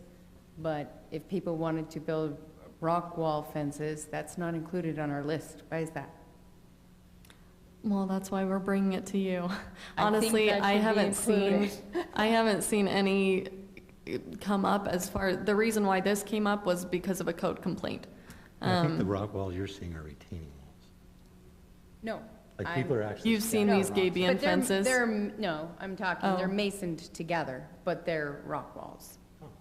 And it's traditional fencing material and quite, New England or? yeah, of course, Oh, yeah, it's yes. lovely. And But are you referring to this? I wasn't referring to the Okay. gabion. Neither, yeah. No, that's not even secure with, I don't know, I think that could be quite a problem. No, But it's secure. No, it's, no, I know it's It's very secured, secure. I just don't know how secure over time. I don't know that, but It's- I was just saying, I think that rock should be able to be a material for fencing. We have a lot of it, and there's beautiful ways to do it if people want to be creative. I'd hate to limit that resource, Well, but you I could- agree the gabion is not amazing. Yeah, you can also do masonry block and then rock that, Right, and that looks great. yeah. It won't have the wire, but put the. No, right, and that's what I'm talking And that about. looks great. Yes, Yeah. but we don't have rock listed as a, I would be in favor of listing. it. because isn't there a house on, a big fat I'm sorry, the boulevard, or what is that, North County Boulevard? Where I think someone tried to dig up their basement themselves and refinish and found out they live in a That's- rock bed. And they've been trying to come up with things to do with that rock, but the gibbon fence was sort of That's how this came up. the direction they were going. But if they were given another direction that's appropriate, or that everyone likes, if there's an offense to Gavin, then tell them they're welcome to build a masoned rock wall. Well, I'm not opposed to the gap. Because he has oodles of it and had to move because he can't get rid of it. And we have rock, people. So are we adding in the Gibeon? Yes. So are we, the Gibeon fence isn't already previously mentioned anywhere? No, Why is it listed here? Because I would love to say, Or- take wide vinyl fences out of there too. Just, is it aesthetics or is it safety? So What's this the reason is, behind that? it just wasn't addressed because it wasn't a popular material that we were seeing. And so now, now that we've had a couple fence materials come up since we've last changed the code, now we're saying, hey, we need to address this to see whether y'all think it should be permitted or not permitted. Does that answer your question? Yeah. Okay. So if we were to specify a certain gauge on cable and hog and horse, whatever, then would that be allowable with you guys? I would also say that the horse and hog can only be used as an area, like the middle of the fence, still needs to be bordered by, like the one that they're showing. Like this one with the framing? Yeah, it could be the That's- framing, it could be done with metal, like metal, but not like the actual horse stuff. That's what, the council said a similar thing as far as these beams. They liked the way, or the look of this one here that's on the left. On the right, they talked about, well, what I have in this proposed amendment is this should honestly only be for animal enclosures. If you have actual horses where this isn't like a typical residential fence, it's meant to keep in your horses or cows or whatever you have, then it could be used for animal enclosures. What about the one lower than that? These That are, one on the, yes, without the border on the bottom, I could see where that would just rot out with sprinklers constantly and ruin the bottom border of your fence. But Yeah, so Those there's- are typically galvanized steel. They're just not plain steel. I was talking about the wood border. Oh, the wood. If it's The metal, wood. no, but if it's Right, wood, Right. Yeah, they should have It would. it off the ground, but I understood that if you have a horse property and that fence abuts public view or public property, it should be a lot nicer fence. Like we have we actually. we have horse fencing in our neighborhood, but it's contained within the lots and it's not viewable from the public. We have specific setbacks for enclosures for large animals, yes, but it's, here, one second, I'm just gonna pull it up right here while I have it. We don't have material regulations for the enclosures that we require for animals. And so this was This kind is of for an public idea to address, like, killed two birds with one stone. I think I'd keep the two birds apart, because this is for the public view and for us. The horse thing, I'd still keep those set back off and out of the public view and use whatever the materials that keeps the horse in. Which, okay, just a second, I'm gonna pull this up. Jerry, that picture that's on, well, the lower left corner there, This one? so that's the same building material, but when you put a rail across the top, it changes the appearance of it completely than if you just have vertical poles. If you add the horizontal, then it's like framed and it becomes a whole different looking fence. Are you talking about this post one? The one down on the bottom lower left there. The one that's on the This one? screen here, right there, yes, right there. This one? No, the black Yep, that metal one one. So that is, Oh, yeah. that is like horse fence or hog fence, but when you put a top rail on it, it changes the appearance completely, then it's framed. 100% agree. Okay. But I don't agree that the one with the post Yes. that looks like a horse thing should be along public view. So the difference is a horizontal beam on the They top already versus do. no horizontal beam is what changes the whole appearance of the Yes. whole fence. So Okay, I would say no to that. I'm gonna show you what our existing regulation is for enclosures on horse properties. Oh, where'd it go? I was just reading it. All large animals shall be enclosed in a fence, and no part of the enclosure shall be nearer than 20 feet from any residential structure. The actual shelters for the animals have way larger setbacks, where it's 100 feet from any residence, or a minimum 75 feet from the animal owner's residence. But as far as the fence enclosure goes, it just has to be 20 feet from any residential structure. So, I mean, technically, that could just be on people's property lines. We don't have any like barrier requirements, and like I said, we don't have any material requirements. Once it goes on the property line, doesn't that become the fence code? So they can't just do whatever they want. That's honestly something that we don't have specified. Well, then I guess if you want to specify. That's what I'm really struggling with here, sorry. Highland is for people with large lots, rural, all of these different things, and now you want to take away the ability to farm or to use materials like we have in the past. I take issue with that. I think that's kind of a little bit too far. And maybe I'm not, by your expression, I'm not explaining myself very well, but say I have a 10-acre parcel and I have animals, and I've always had animals, and I use chain link fence, or I use whatever kind of fence.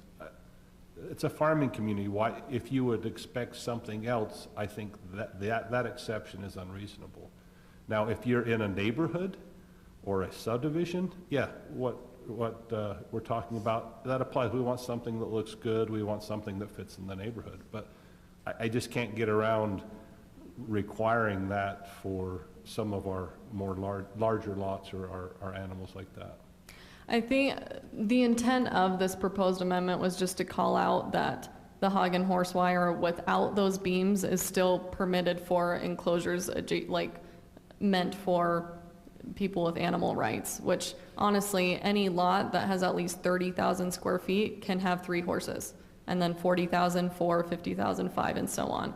And so oftentimes we have properties that have horses that are in nice neighborhoods where not everyone has horses, and then you have the one property that does, but technically by our code, they have the right to. And so there's always kind of this catch-22 where you're going to have fences that are along property lines that may be surrounded by other just typical residential lots, but technically they have their animal rights. Our code is outlined to preserve those animal rights.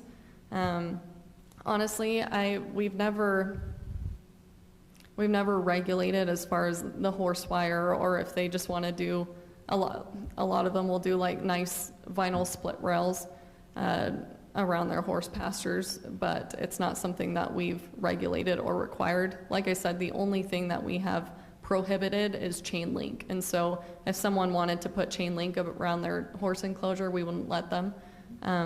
But we've never said no to horse or hog wire, or if they're just wanting to do But if open it's split not, if rails. it's not on the list that you showed us earlier, we only said chain link's not prohibited, but we're also saying if it's not these 4 things, it's prohibited.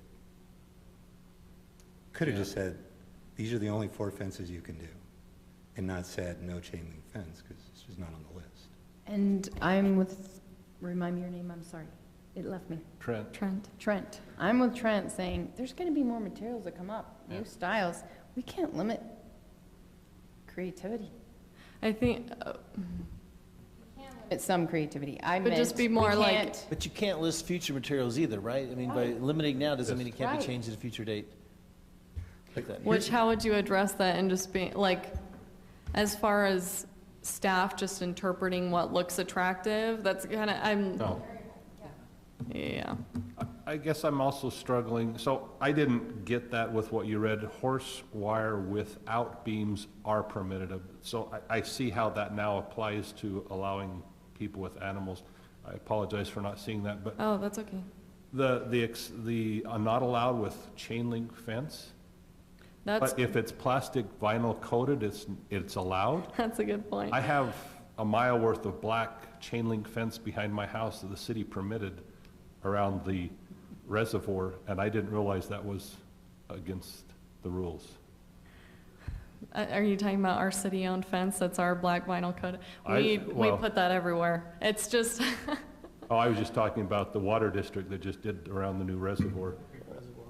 Right, which, Creek. yeah, that's, technically, it's kind of out of our jurisdiction, so they don't really have to It's a Lehigh fence. follow our city code. Well, it's on my property, so it is in Highland City, but that's another discussion. What I was trying to get at is, That's okay. it's chain link fence, and I see it all over the place, so is it allowed, or if it's, let me back up. We talked about sports courts, that's chain link fence that's coated black, so to get around chain link fence, do I just need to coat it with something? No, it's only adjacent to athletic courts. So if you wanted to do a vinyl coated chain link fence as your property fence, you would not be permitted to. If you had a basketball court or a tennis court and you wanted to fence it in with a 12-foot tall vinyl coated chain link fence, you can, but I would have you prove to me that that's in your landscape plan to have that for me to permit you to Okay. have that fence material. And I understand that, I've just seen lots of chain link fence, and that's why I'm Fair. confused. There that are a it's- lot throughout the city. Kind of like Marcy from the state ombudsman said, before it was regulated, like there are chain link fences that have been there for 30+ years. Sure. And that's just how it is, and they're grandfathered in. But once we have stated it, if they installed it after and we get a complaint, they have to take it out because it doesn't meet code. Okay, yeah, and that's what I get in, okay. That makes sense.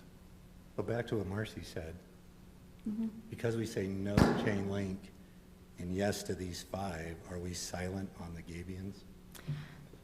And would the Gabion guy be okay now to? Technically, the Gabion guy didn't get a fence permit, so Because it was a Gabion fence. he's still required to get a fence permit. Anything that falls in this definition of a fence, you're required to get a fence permit. So that's where he doesn't have any grandfathering in rights. Is it really considered a fence? A gabion is a form of battle armor preparing for war, I guess. It's almost structural, that's why I wondered, We have a where's that different line? definition of fence. Yeah, but I didn't see how that It fit meets in our there. definition, it blocks something. Okay, gotcha. Acts as a screen or barrier. So it's blocking bullets. Does arborvitae count for that as well, or is it just unnatural material? Or that's not even a good one? Green, no, I'm being serious. Do bushes and greenery count as a fence? Yes. In that case? Uh-huh. Okay, thanks. Jay, thanks for being patient there. Yeah. So I have to say something before I explode here, okay? Okay, couple things. One of them was, I was on the planning commission 10 years ago, when chain link was A-OK.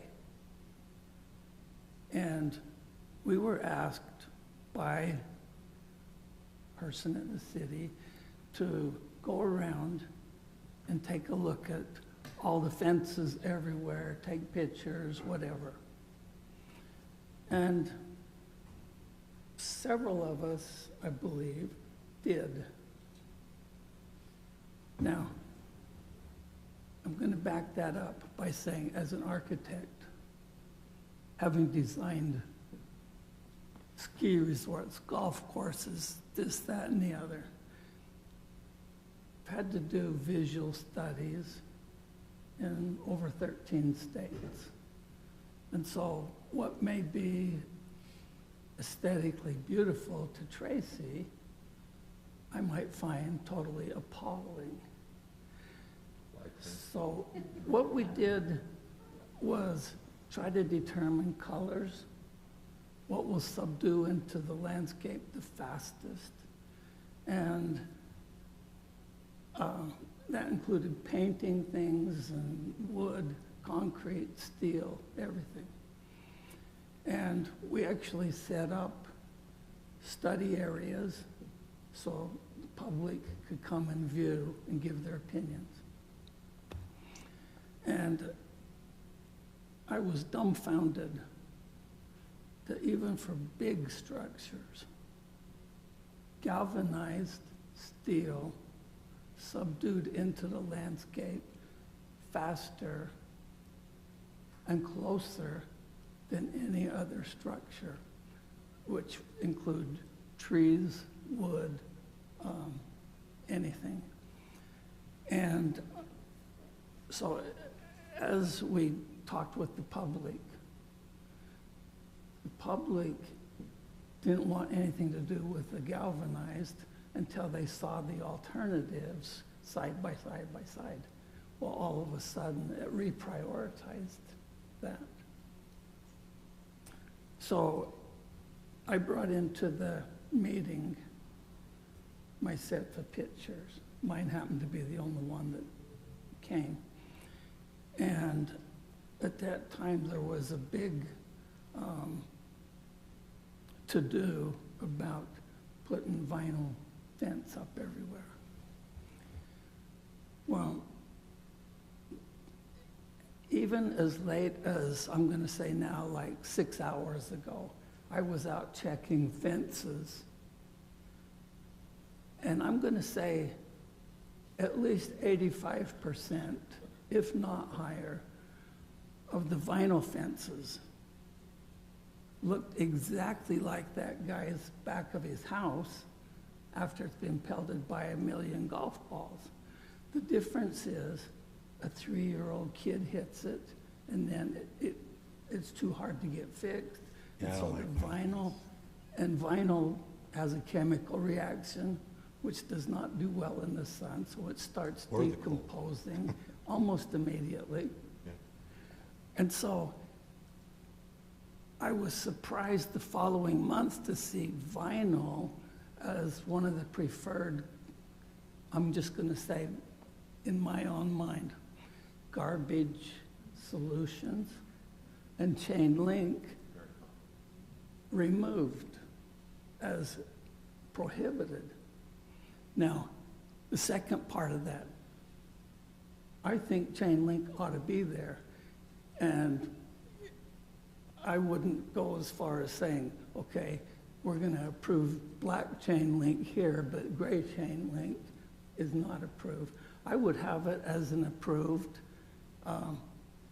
fence. And the second part is, in my work with the federal government, even in American Fork Canyon, we put miles of gabions in. And I'll bet you most people don't even know that they're there. And so what Audrey was saying, you know, chain link,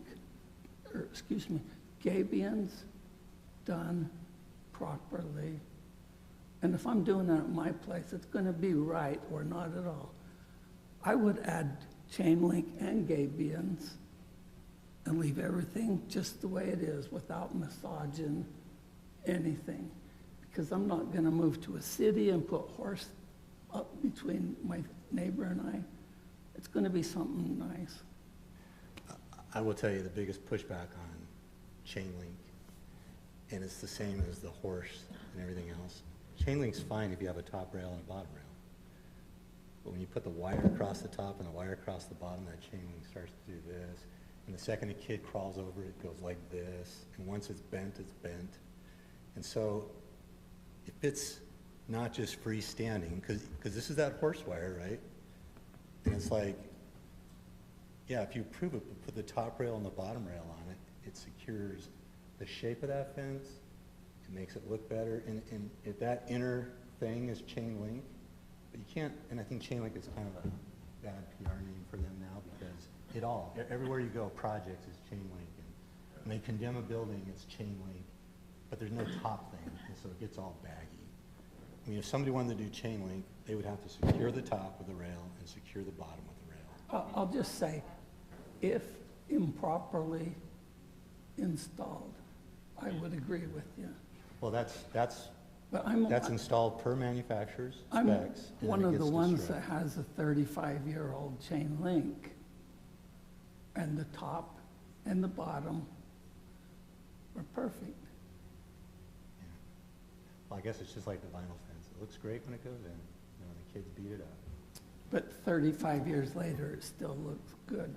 Well, and then we have the fact that we live in Highland and we have ridiculous winds, and we're approving material that's destructible in our winds and not approving material that's completely appropriate. Right. You know that in most places it's called hurricane fence, it's not called chain link fence, so that exactly. Not called vinyl. I'm also not opposed to masonry walls that are rock-faced, so not just the gabion, because I like what you just said. Rock should be an approved fence, and maybe we don't say it has to be in a gabion or it has to be faced, but it has to be secured as it could be used as a secure rock fence. While you're on the topic, what about brick? I'm not opposed to brick either. Should we put brick in there too?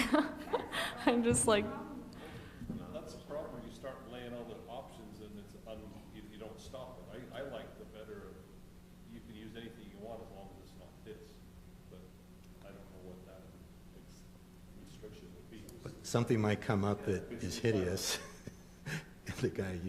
So the only issue with that is something might come up like something new that we don't have on the list or wasn't specific. that's It like goes this, up. like this tin one. It's just like, really, really nice. See, that's the fencing we do right there in Flag, and then it rusts up, it looks really nice. No, I'm serious, that's our Oh, this, fencing. okay. We can't, That's what wrecking yards use. You put we it on can't- there and it weathers. we can't second guess the whole future of what may come and, what may not. If one slips in and we say, whoa, well, then they stay slipped in, but we can change for future. And honestly, the nature of listing 4 approved materials does nothing but make bad neighbors. People come in and go, well, like you said, everyone's aesthetics are different. Right. And they go, I don't like what you did to that. I'm gonna go talk to the city. What in the world? We do live in America. Unless you live in an HOA. They do complain about those things. Yes, I know. Brent hears all of them. If we don't have people complaining about stuff, I'm unemployed. So we want to make sure that everything's as controversial as possible so that I have a job. I think you need help. I think we need more than one.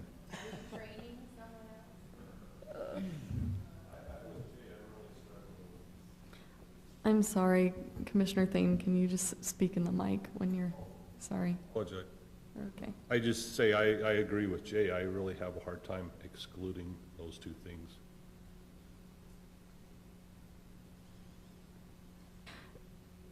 Are the rest of the commissioners kind of leaning towards the whole everything's permitted but this, or No, Or I'm would for you just- rather have it I'm listed? for just adding, because I'm fine with chain link being off there, because it's just, I know if everybody was J, it would be beautiful, but if they're not, everywhere you look, it just doesn't, there's a reason it's. You can, yeah, I mean, as long as the fence is supported top and bottom, it's not just sitting there, including that hog wire stuff. I mean, this is a perfect example of hog wire that's been encased in metal, and then the one that's on a wood pole just hanging there with an electric wire on the top. See, now that'll keep people out of your yard right there. This one.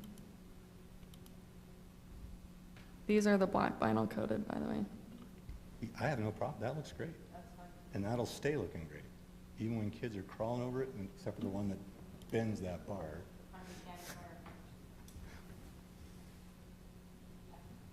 And I think the other problem is they get those poles so skinny, or they get them so far apart, it really looks like a construction site barrier.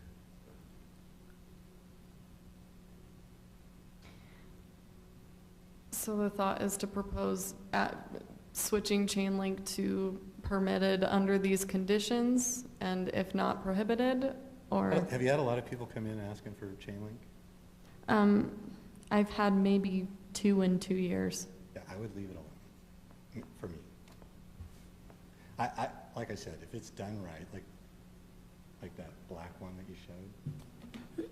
I'll just say, to answer your question, I'm okay with everything that you've got and add chain link and gabions to the approved list. End of discussion, without painting or doing anything, just that simple. Are there any that you would say should be prohibited? What? Are there any materials that you think should be prohibited? Not that I'm thinking of right offhand. I mean, no rubber tire fence or something stupid like that, Flash yards on top. Of what you've got right there, I would suggest everything you've got in yellow plus chain link. And if we need a limit to the gauge of the wire, so it isn't a scraggly, like on the horse and hog, is there a particular gauge in the wire? It's gonna be, the chain link would be forbidden. Gauge. You know what, I probably wouldn't go there, because Chain link would I be hate allowed. to use a name, but if you go to Lowe's, you get one gauge of wire. If you go to IFA, which is across the street, it's a different gauge, but they are so close, it's incredible. And if we start saying, okay, we're gonna have 16 gauge, but not 14, or 23 or whatever, I think we're shooting ourselves in the foot, and Brent can't retire in 75 lifetimes. He'll get it. But are you saying chain link, are you specifying the way we've talked about was So support? that's or what are I you was, open- I would have to add, if you went that route, I would have to add that as a top and bottom support. Yeah, that's my question. Rigid. Top and bottom. Jerry, if I can interject. Yes. I would think that if you went to people that install chain link fence, a bottom rail would be an exception for them, and you'd have to be a special request. And I think if you actually look at the pictures here, you'll find that very rare that there be a bottom one. Now, it could be that kids could crawl underneath there and push it out. Go and to they've the, done go to that. the sport court one. Oh, the sports court is a whole different application It's a chain link though, right? than going around a whole yard. I know, I saw it. Where did I'm it just go? saying that I think a bottom rail on a chain link would be an exception rather than the rule. But on the top, definitely agree, because otherwise it just looks like a swayback horse after a while. Yeah, a lot of them don't have the bottom. When you say supported, I'm thinking like you described, Jerry, wire is supported. You're saying a solid, rigid rail. It's support. Yeah, and I agree, you don't want that on the bottom for, Well, the hog wire guys are able to do it. I don't know why the chain link guys couldn't do it. I'd say only for the hog wire. I'm sorry, can you turn on your mic? Thank you. Just my opinion, framed on the top, on the sides for the hog wire, they can do the bottom as well. But I see the wood rotting being a real problem with people actually maintaining and keeping it nice, because sprinklers are gonna go on. Well, that's true with the wood fence. That's what I mean with the wood ones. I'm saying with the chain link, only you would have a rod on the top as well. And they do not need to have it on the bottom. Just for the chain. And I'm fine with the gabbin too. And the rock face, masonry. What about the masonry stucco finished walls? It was one of our pictures.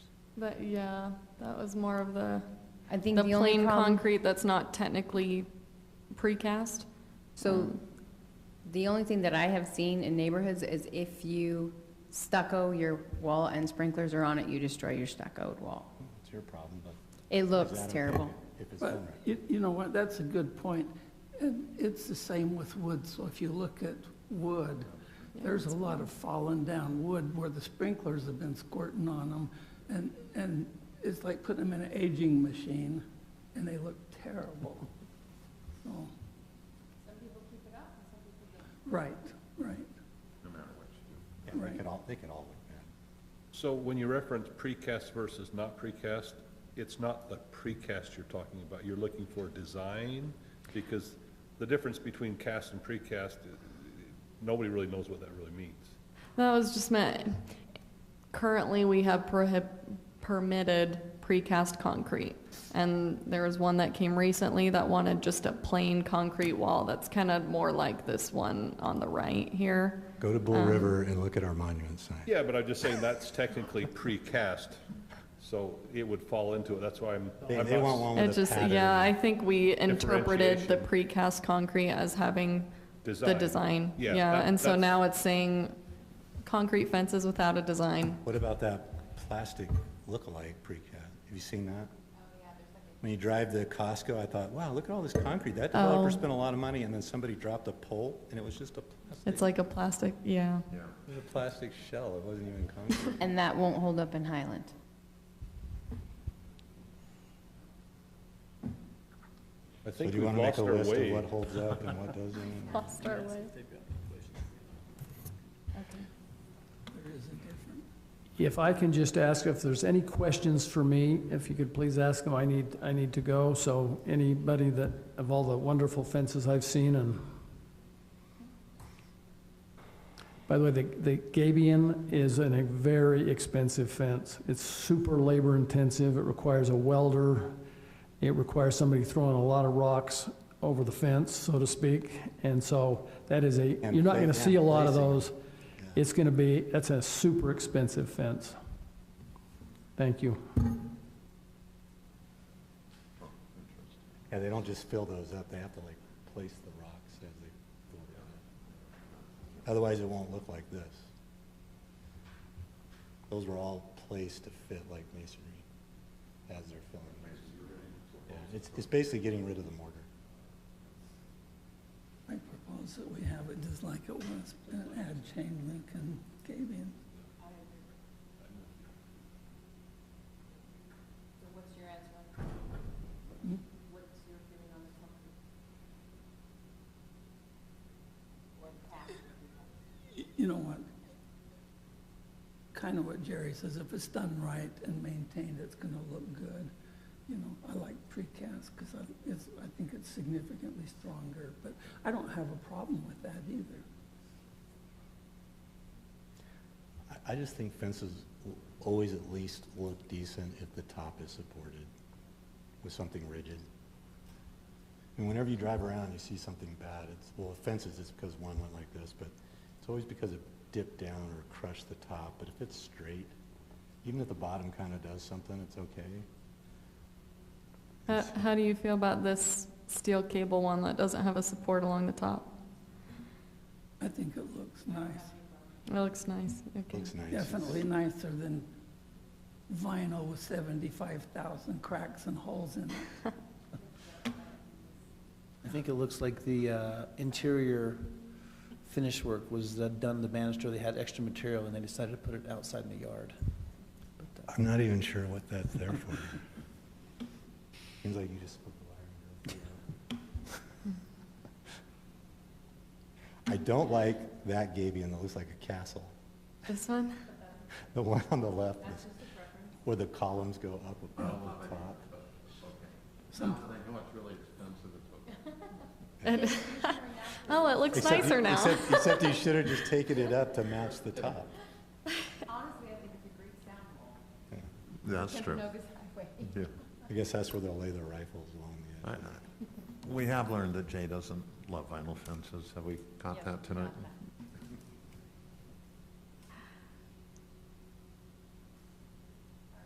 They're also hard to fix. Yeah. All right, if there's no more discussion, we'll entertain motions to see where we're all sitting.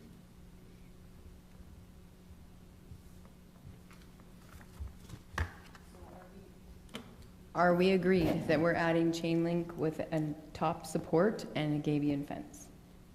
And Rockwell. And rock/masonry? Did you say gabions? And brick, Yes. oh, we also And mentioned. brick. Also brick. Well, that's what, yeah, Yeah, masonry. yeah, masonry, yes. Do we all feel good about that kind of? So we're taking out number 2, the prohibited, just adding a few more items to the material. But one of Yes. the items added would be chain link with a top support. And- Or all fences have, All fences have a top support? I mean, unless you're We masonry. might just keep B where it says prohibited and just any materials that are not listed above are prohibited. Well, that was my question, because if you don't do that, then anything, then you have no. Could go. If I understood You have her that silent earlier- code that Marcy was talking Yeah. about, You're right? you're silent, right? The approved only list is X. Okay, Did all right, you so say, we'll make a motion. here's what we will approve, and if you want something different, it's not approved because we didn't say it. That's what she's suggesting, is that you include that if it's not listed above, it's prohibited, isn't that? Okay, if you can Then say wasn't that that your point, again, Kelly? I agree with you. Okay. But I understood her to say that she wanted to keep B, otherwise we're basically silent. Yeah, And yeah. by including B, even if it doesn't specify, and as it has done chain link, which personally I prefer, but okay, then if you say anything not listed of is prohibited, is that what you're saying? Yes, that's what So we then it's typically not do. prohibited. Otherwise, you might as well say, do whatever you want. We Yeah. don't care. Okay, Yes. Although just by it saying permitted means anything not there is not permitted. Well, I think it's a lot more clear when you say, Yeah. anything not on this list is prohibited. And then if the brilliant new fencing solution comes along, then we'll have another discussion. yes, And Sounds Jay, great. and Jay will be on this for the third time. Okay, you're absolutely right. all right. Oh, I'm on. here, let me bring it here and then I can just refer back for whoever's making the motion.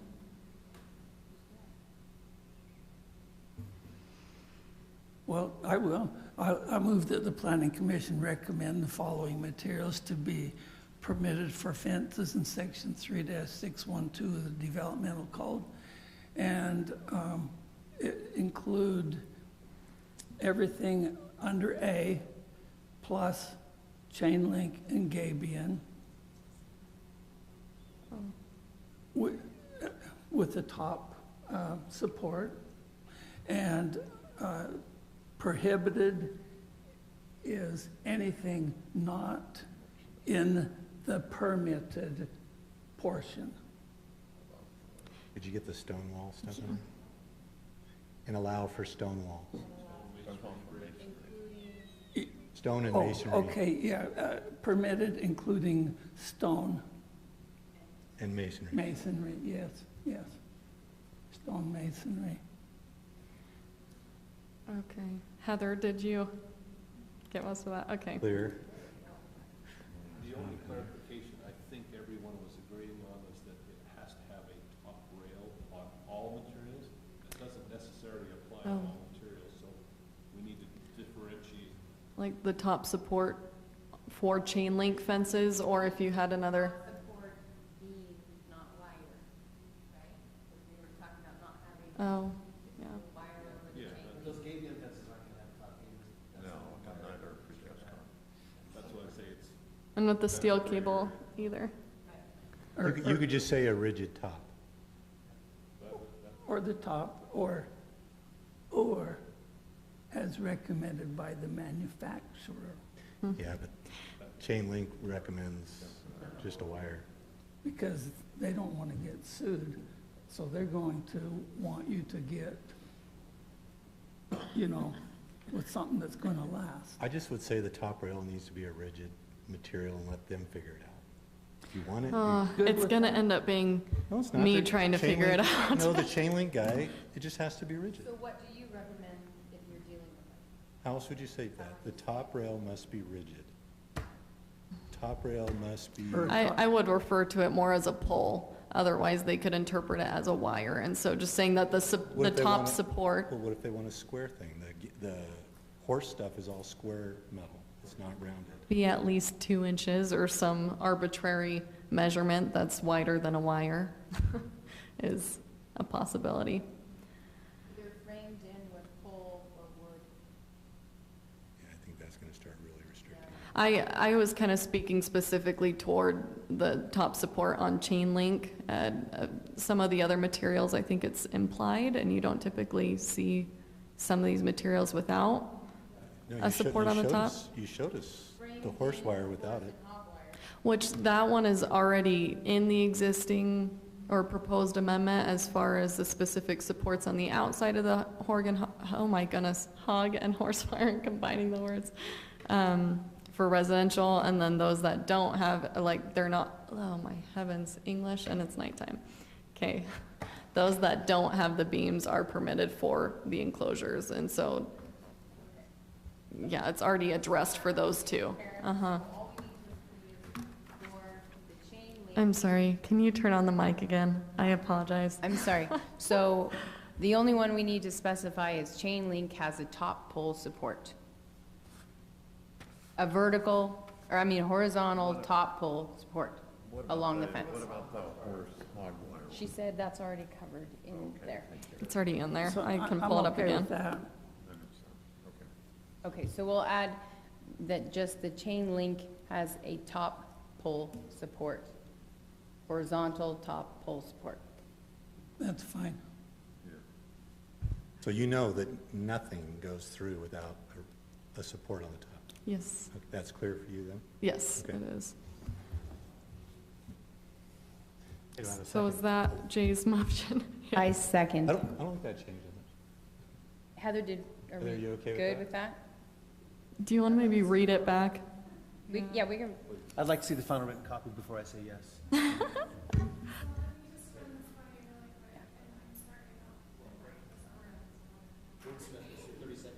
So I have, the motion to include everything under A, plus the chain link fence, needs a horizontal top pole support, gabion, stone, and masonry walls. And then all materials not listed above are prohibited. Did you say masonry and stone? yes, Okay, you did great. whatever they pay, it's not enough. I second that.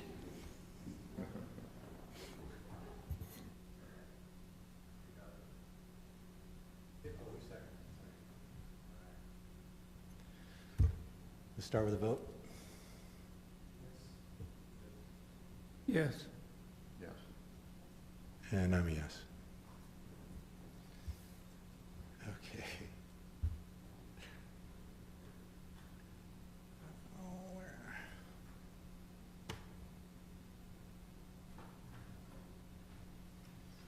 I've totally gone out of the box.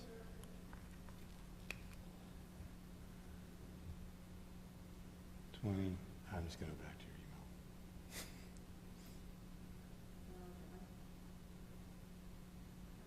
I also have it on the slide if you wanted to read from there, but I think I've got it. Right here. Okay. Okay, we're almost done, everybody. All right, election of chair and vice chair.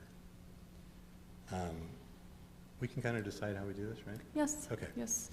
So I just want to give a couple recommendations, because Thane had asked me if I wanted to continue to run, which I love being chair. It's nice to be chair, and you do this little opportunity here. But in my experience and opportunities like this, it's always good, I think, for everybody to have that. Like, I was the HOA president at Bull River, and they wanted me to continue to be HOA president. No, you're going to be HOA president. And so in 14 years, out of 45 households, almost half the community has been president of our HOA. And they understand the grief, the comments, the fights between neighbors. Everybody kind of understands it. So I've always been a proponent of that. With that said, it doesn't have to be a rigid thing. Usually, I was vice chair for a while, and then I became the chair, and it was nice if, because you get a little experience. But, it's not a hard thing, and the guy that was chair doesn't go away. He's always there. And so with that said, I want you to vote for somebody that you just think would take really good advantage of the opportunity, and will grow from that opportunity, because you do. It's kind of nice to say you've been the chair of the planning commission, and it makes you take the position. I've been a lot more serious about this position when I became chair than when I wasn't chair. And then when I became vice chair, I became a little more serious about it, talking to Chris, making sure I knew, I wasn't always here 15 minutes early. Sometimes I was the guy walking up right as we're starting, and trying to figure out which name placard was mine. So with that, also in the voting process, I do like that it's just anonymous, so that, because I think we used to nominate in out open or something like. No, that's my HOA. In the HOA, you nominate in the open. Everything's done open. This is nice, but and I'm open to any suggestions. One suggestion was we vote for a chair and a vice chair. The way I've done these in the past is you just vote for the top two picks. Just like we used to vote for our president, the guy that took second was vice president.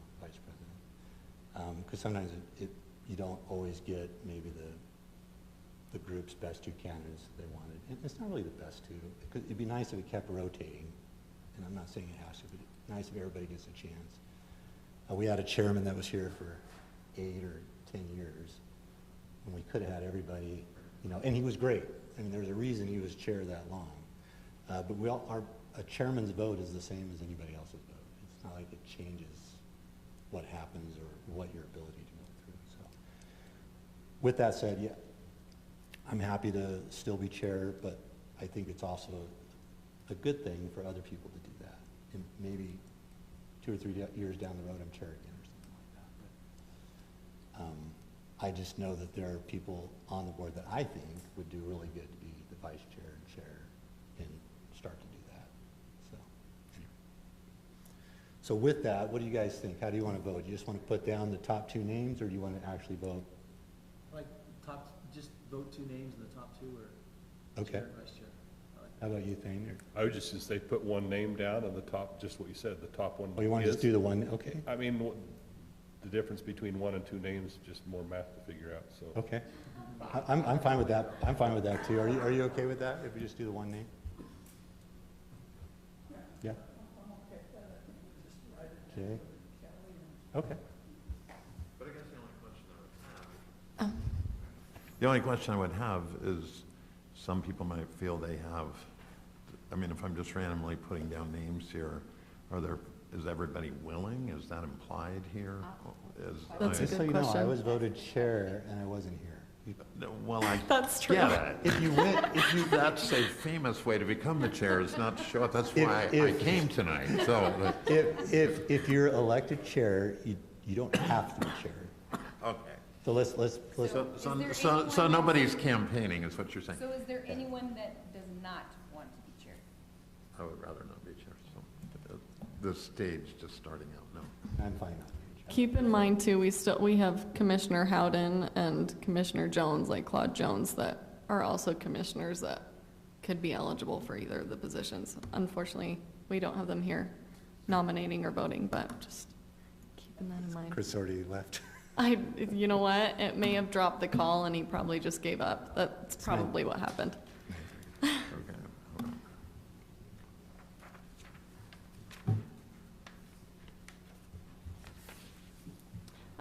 Just to clarify, if it ends up being an even number, we'll Just, redo we'll it. do another vote. Well, yeah, we'd probably do two names and then By mistake, we should have two names.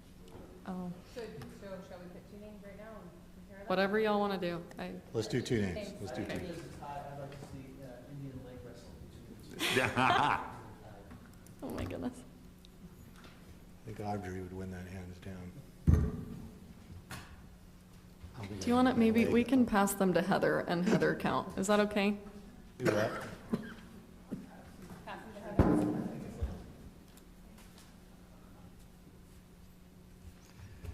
Hey, while we're doing that, is this thing from Central Utah Water Conservancy, is that a FYI? Oh, is that something you need to bring up? Yes, I'll talk about that after in our communication items. Yeah. Sorry, I forgot about that. I wrote on it, though, so I'm keeping it. You are a diehard. We're glad to have you. Is this for a class? Yeah, 'cause I think I've met you before. Maybe you've been in here before.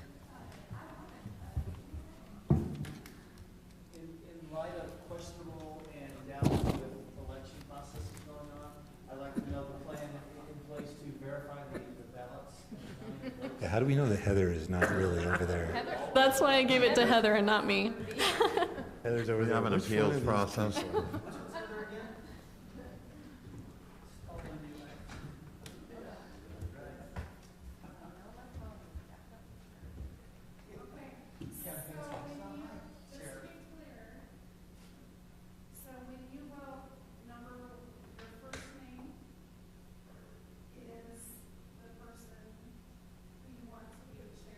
No, it's just a vote towards whoever gets the most votes.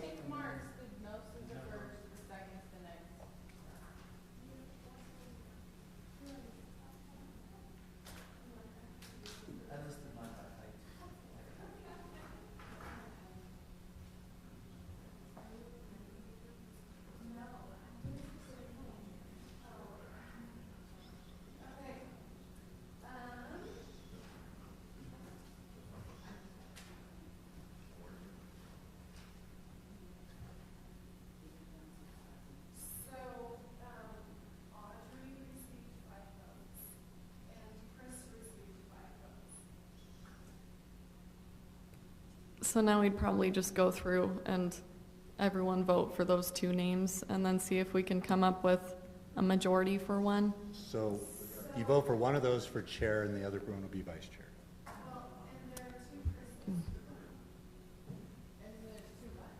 Oh my goodness, you are very right. There's Chris Dayton.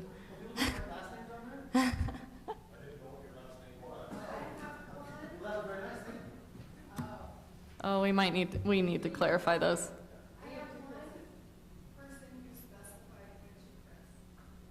That was me, because I knew how to spell my last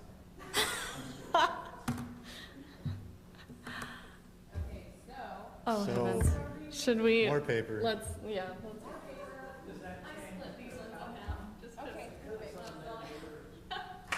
Let's do that again.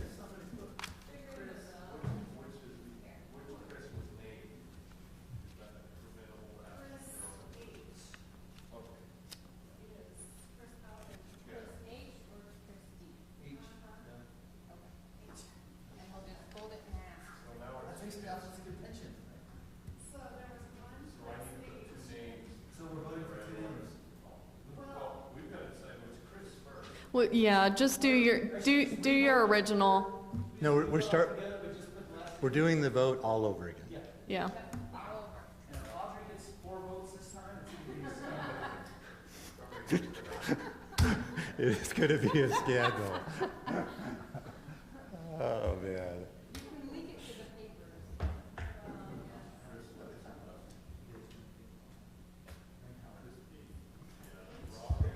What is that, Chris with a K or Chris?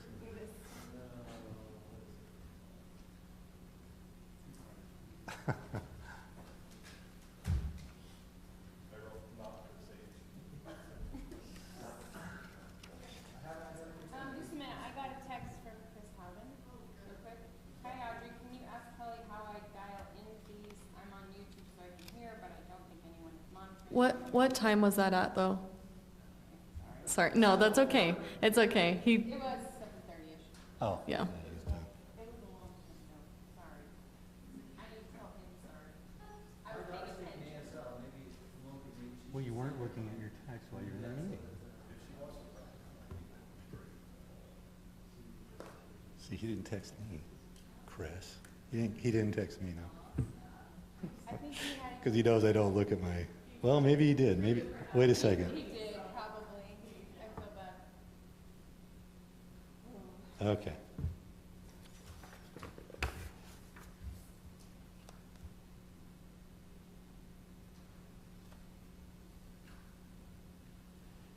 You know, I got in big trouble with the water people.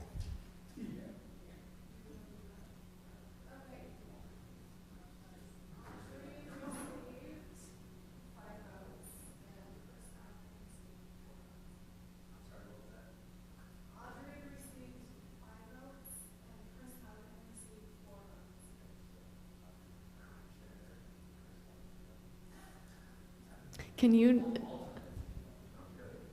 you like state that in the mic? Is that okay? Okay, so our, vote, do I have to say what the vote was? No. No, Our you can just new say- chair will be Audrey, and our vice chair will be Chris Houghton. Amazing. Okay. Just so y'all know, that term, we will revote the first meeting, well, the meeting in July. That's technically when these terms end. Our timing was off this year because I read it last week, so. But from now on, that's how we'll make sure we keep track of them. That's kind of it, right? Maybe we just continue.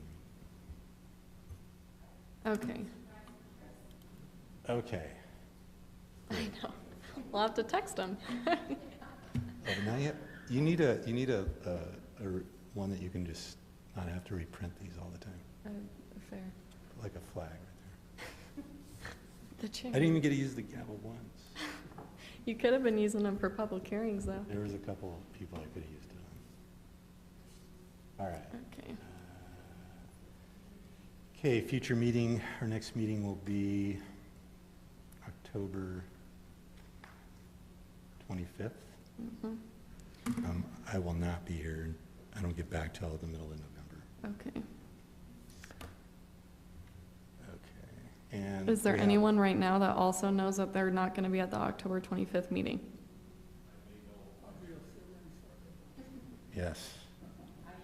Perfect timing. Okay. Hey, same.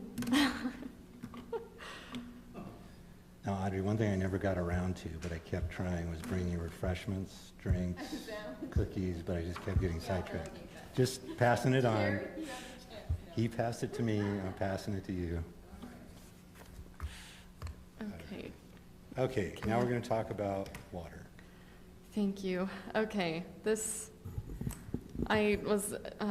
really unfortunate that Chris is not here because he's kind of been, as y'all know, our advocate for the water-wise landscaping. He was the one drafting or working on that amendment that y'all had the communication item on, I believe, last month.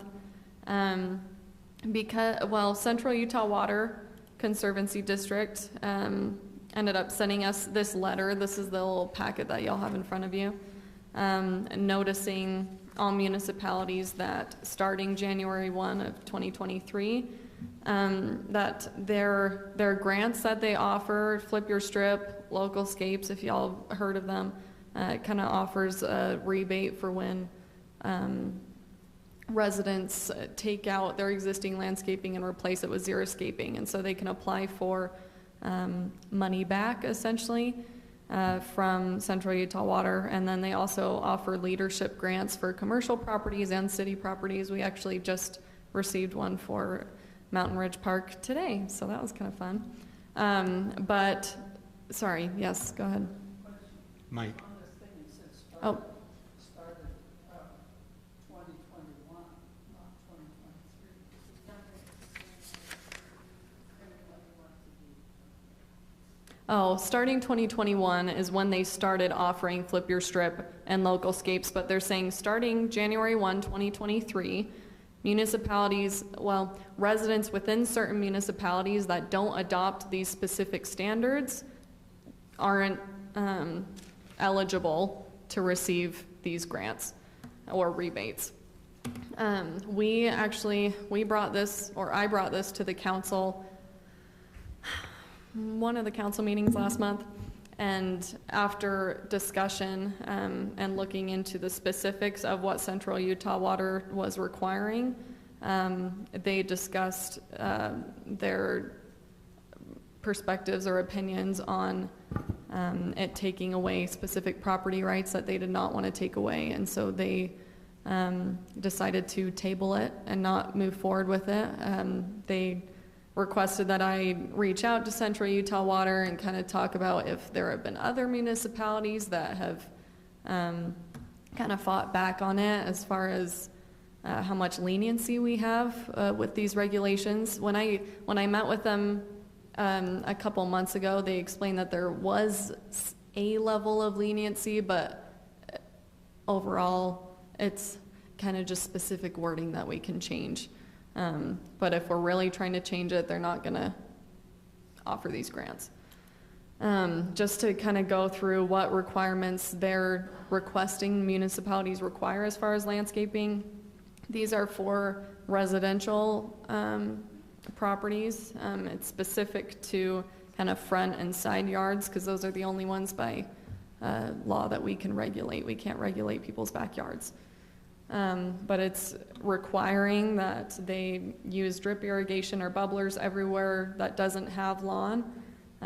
They have to have water sense labeled smart irrigation, at least 3 to 4 inches of mulch in planting beds, and 50% living plant coverage at maturity. And so that's just saying the bushes or trees or whatever you have that kind of canopy over. It's just trying to make sure that you're not just putting your whole front yard full of rocks and calling it landscaping. And also that the lawns shall not be installed in park strips, paths, slopes greater than 25%, it's a 4-to-1 grade, or areas less than 8 feet wide at its narrowest point. So our typical park strip width is 4 feet, and so you'd no longer be able to have grass there, and we'd have to be basically evaluating people's front yards to make sure that they meet these standards. And is this so they get some kind of credit back? Like, does this apply to yes, existing yards, or is this it makes new them yards? eligible. It does not guarantee it. They would have to apply for it. But are we, by passing something like this, are we requiring new landscapes It would- have to meet yes, this? it- They don't have the option to do Yes, that? all new development would be required to meet these standards. We wouldn't be going around making people tear out all their landscaping, but But if they they would be wanted paid. to change something up, they would have to end up meeting these standards. If they Like I wanted to said- change it and get a grant, are they getting rid of the rebate program for citizens who want to flip their strip? If we don't adopt this in our code, Can't. even if they flip their strip, they wouldn't be able to apply Okay, for it. that's what I was- Local scapes, this is, I mean, they give rebates for in people's backyards, but like I said, we don't regulate it, but their regulations for are designed central open shape, or and then gathering areas not in the central open shape. The central open shape is meant to be the lawn area, and so they still encourage small portions of lawn, but it's not meant to be the gathering area, if that makes sense. Activity zones also not in the central open shape. Paths where there's no lawn allowed, that's like your primary walking paths that connect you to the gathering area or the activity zones. These are, you're looking at me like, these are very specific. Yeah, so they're gonna say if we don't do this, we're gonna stop encouraging you to rip out your grass in your park strip? That's one, or That's where that's this kind of is- why the that's where council it's felt the kinda way they headed. did, Yeah, I is can just imagine. feeling like this is regulating too much that we don't want to regulate. And kind of, they also discussed just wanting to give residents the option, like, yes, we want to encourage it, but to enforce it is just a different level.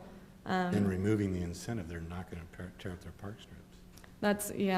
We're kind of Except- waiting on if Central Utah gets a lot of pushback from other municipalities, then maybe. I know Eagle Mountain was working on passing it. The Planning Commission recommended approval, but they also have a completely different situation where they use culinary water for their pressurized irrigation, and so it's just. I definitely agreed the path we were going was future development, no grass in the park strips, maybe even concrete, but no grass, do rock.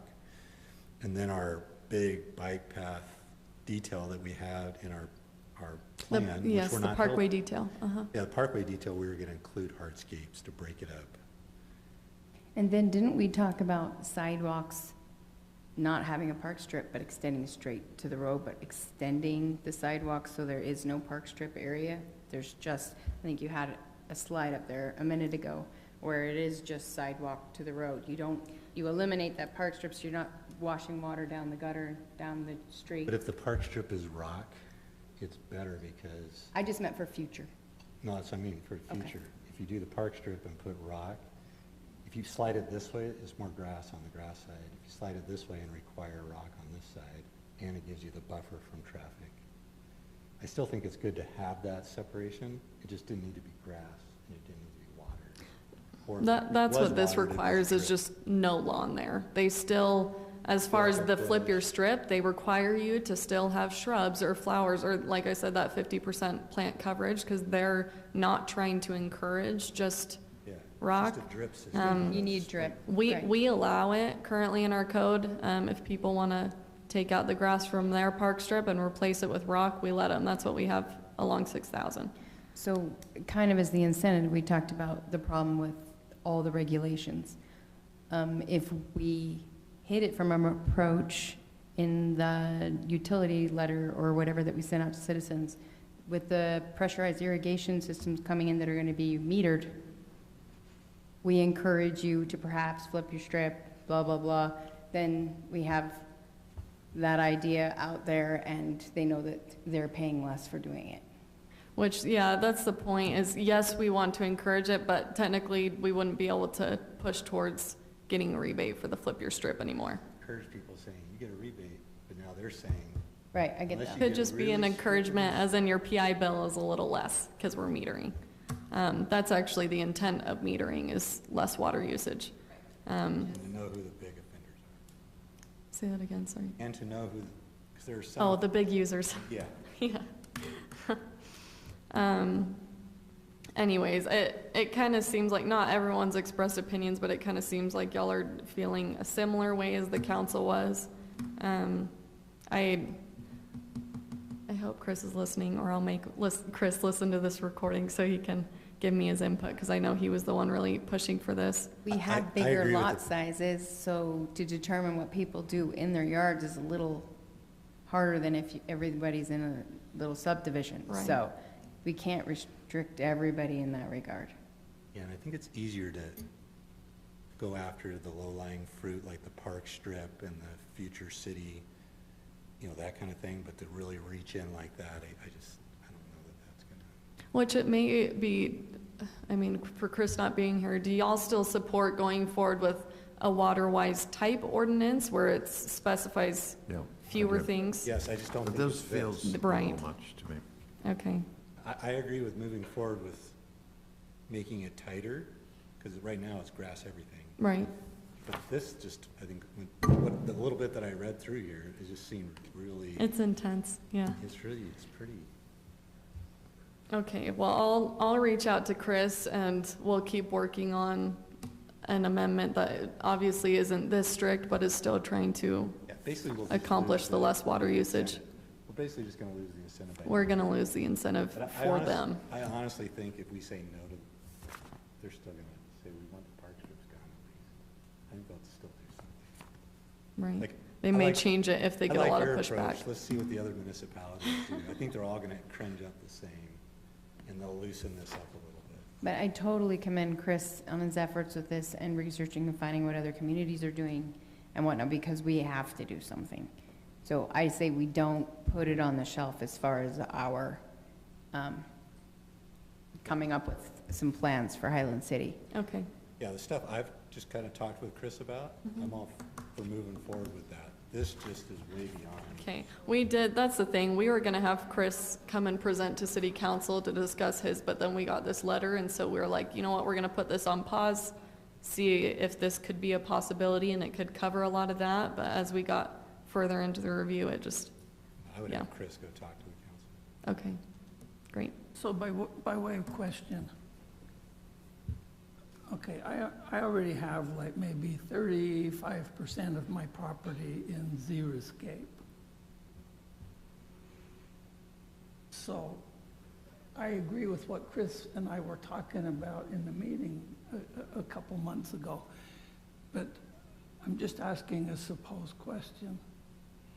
Suppose we just tell Central Utah Water Conservancy District to blow it out your ear, figuratively, that we're gonna work on it as a city and as residents without trying to take people's property rights away, you know, and what they can or can't do. What does the city lose by just encouraging citizens as opposed to lowering the hammer through a pseudo-government entity?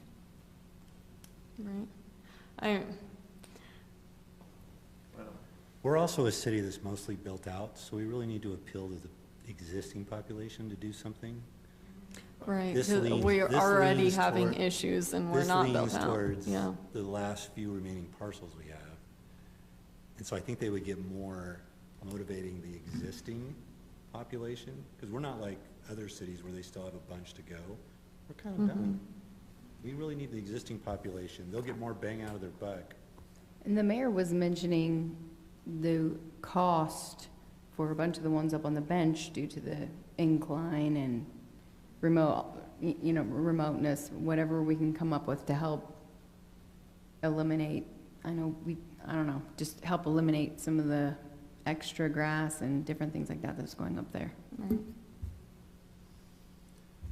Okay, so you good with that? Yes, I am, sorry, I'm just writing that. All right. Okay, great. Yep, that's that, I'm done. Okay, do we have a motion to adjourn? Do we have a second? All in favor? Let's go home.